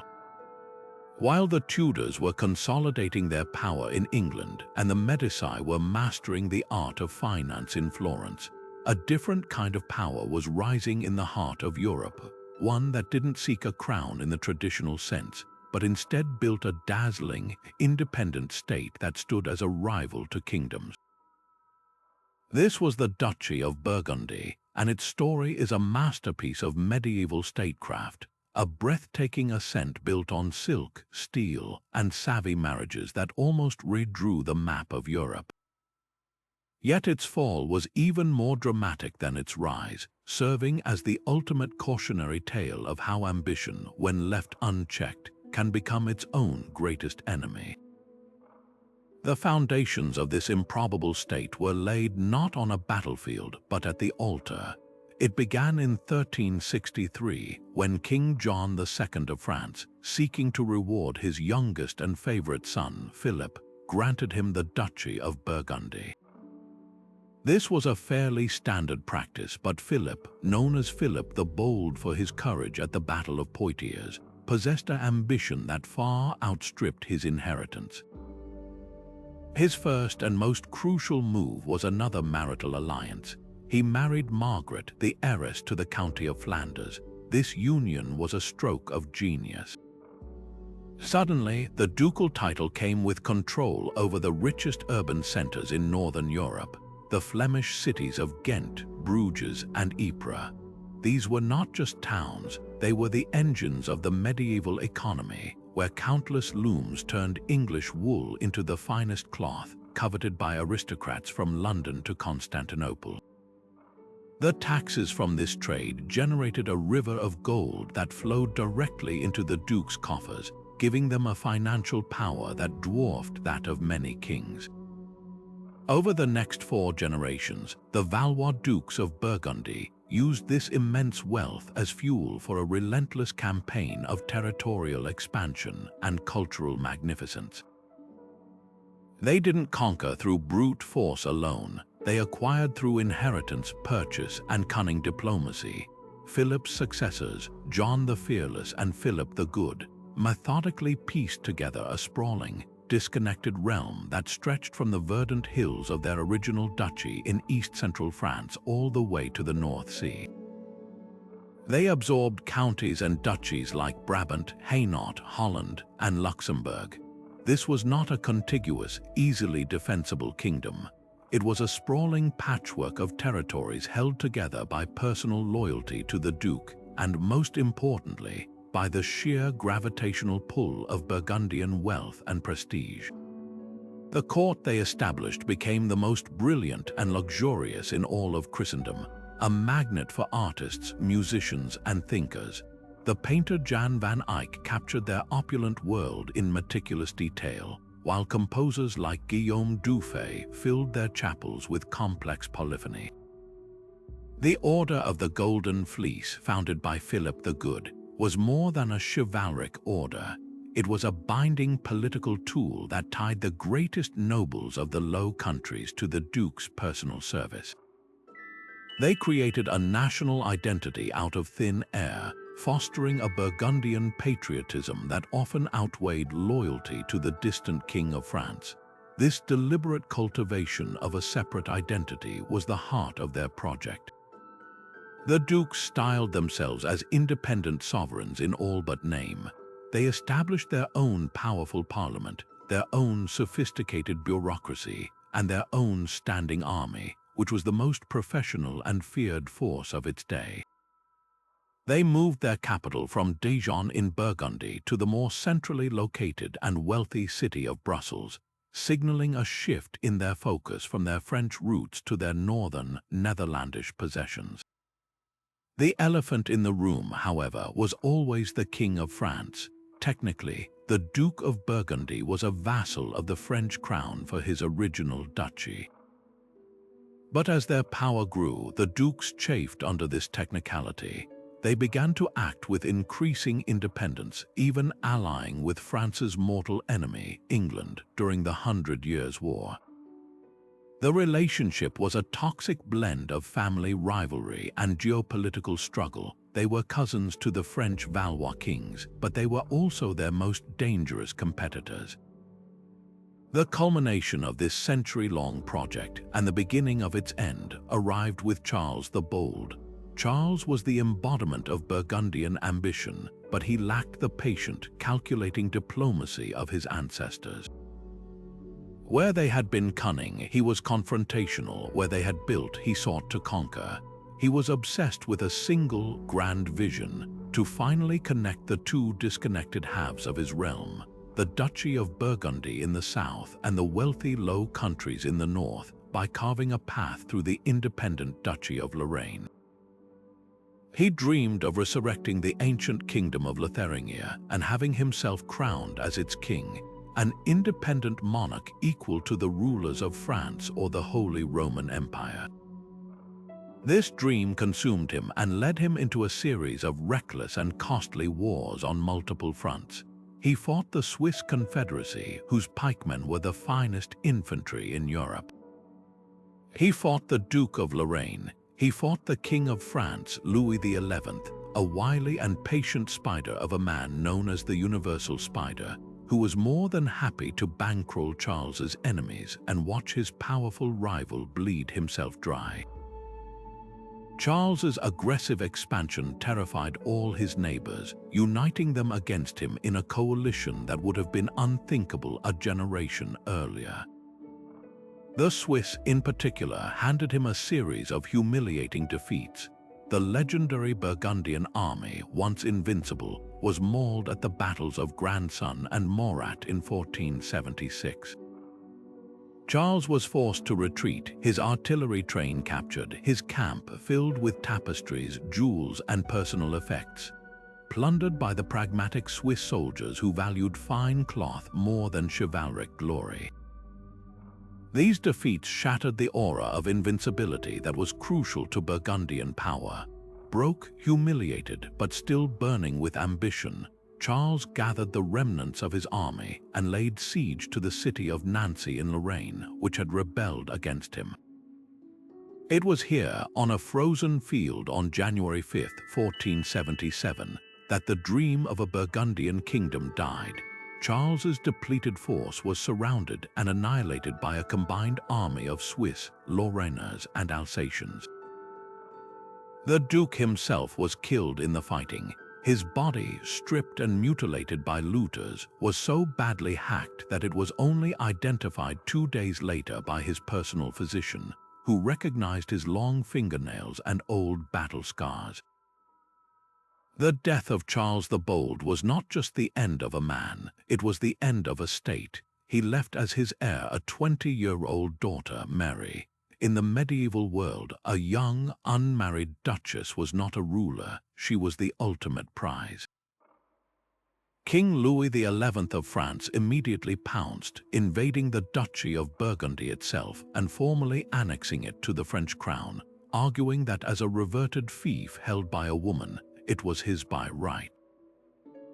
Mary's northern territories, the wealthy Netherlands, were now isolated and facing the same fate. To save her inheritance, Mary made a desperate and decisive move. She married Maximilian of Habsburg, the son of the Holy Roman Emperor. This marriage was the pivot point of European history. It brought the vast wealth and strategic territories of the Netherlands into the Habsburg fold.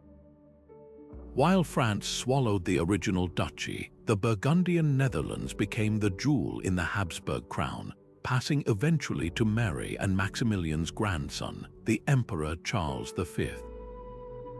This inheritance made the Habsburgs the dominant power in Europe for the next 2 centuries and set the stage for the endless wars between France and Spain over control of Italy and the Low Countries.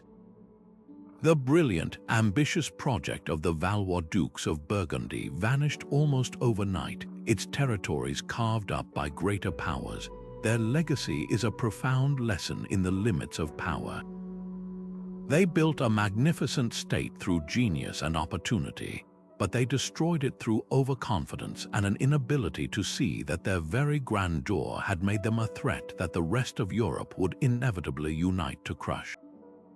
What emerges from these 21 stories is not just a collection of dramatic anecdotes, but a profound and recurring lesson about the very nature of power and fortune. Across these centuries, we see that the destiny of a medieval lord was never a straight line from birth to glory. It was a volatile and unpredictable journey, shaped by a constant interplay of 3 mighty forces. The first is personal agency, the sheer force of will, cunning, and ambition displayed by figures like William the Conqueror and Robert the Bruce. Their choices, their relentless drive to seize opportunity from the jaws of despair, were the engines of their own reversals. The second force is the unstoppable tide of external events, the great historical waves that no individual could control.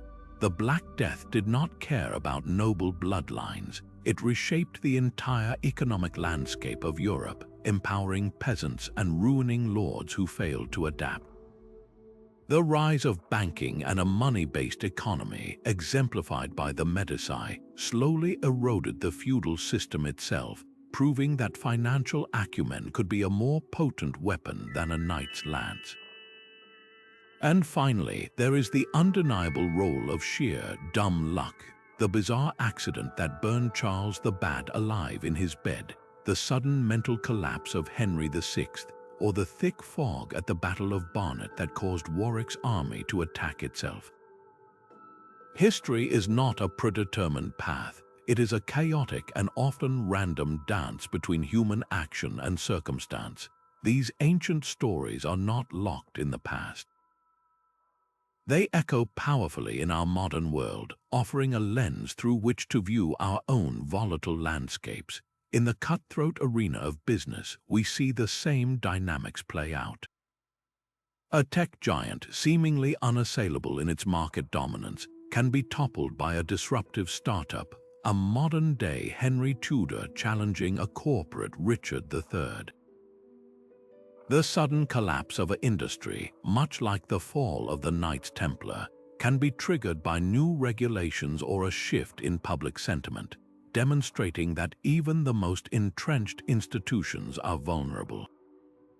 In politics, the rapid rise and fall of leaders, the shocking election results, and the sudden shifts in public opinion are all modern reversals of fortune, driven by the same cocktail of personal charisma, external economic shocks, and scandal. And in our personal lives, these lessons are perhaps most resonant. A sudden job loss, an unexpected inheritance, a health diagnosis, or a chance meeting can pivot our lives in an instant, proving that our own destinies are just as subject to the unpredictable whims of fate as any medieval lord. The crucial takeaway, the thread that connects a 14th-century Scottish king to a 21st-century entrepreneur, is the paramount importance of resilience and adaptability. The lords who ultimately thrived were not necessarily the strongest or the wealthiest at the outset. They were the ones who could bend without breaking. They were the pragmatists who, after the Black Death, abandoned the failing system of serfdom for wage labor. They were the diplomats like Elina of Aquitaine, who regained influence after 16 years of imprisonment through wisdom and political skill. They were the survivors like Henry Tudor, who endured years of exile with patience, waiting for his moment to strike. In a world of constant change, the ability to adapt your strategy, to learn from devastating losses, and to recognize a new opportunity where others see only ruin is the most valuable skill of all. It is the art of turning a reversal into a comeback. Ultimately, these 21 tales remind us that power is always, and will always be, a precarious thing. Whether it's the power of a king, a CEO, or simply control over our own lives, it is never absolute or permanent. The wheel of fortune never stops turning. Understanding this isn't a lesson in cynicism. It is a call to humility, to vigilance, and to courage. It encourages us to build our legacies not on the shifting sands of unchallenged authority, but on the solid rock of resilience, integrity, and the flexibility to navigate whatever unexpected twist fate has in store. The medieval world may seem distant with its castles and codes of chivalry, but the human drama at its heart, the thrilling, terrifying, and unpredictable dance with destiny, is a story we are all still living today. From the illegitimate son of a duke who became a king to the exiled fugitive who founded a dynasty, these 21 stories have taken us on an incredible journey through the thrilling unpredictability of the medieval world. We've witnessed how a single decision on a battlefield, a sudden shift in allegiance, or an unforeseen twist of fate could dismantle an empire or crown a commoner, proving that destiny was never set in stone. The lives of these lords and ladies were masterclasses in navigating a world where power was perpetually precarious, and their legacies, from the principles of Magna Carta to the foundations of modern parliaments, continue to quietly shape the contours of our own world today.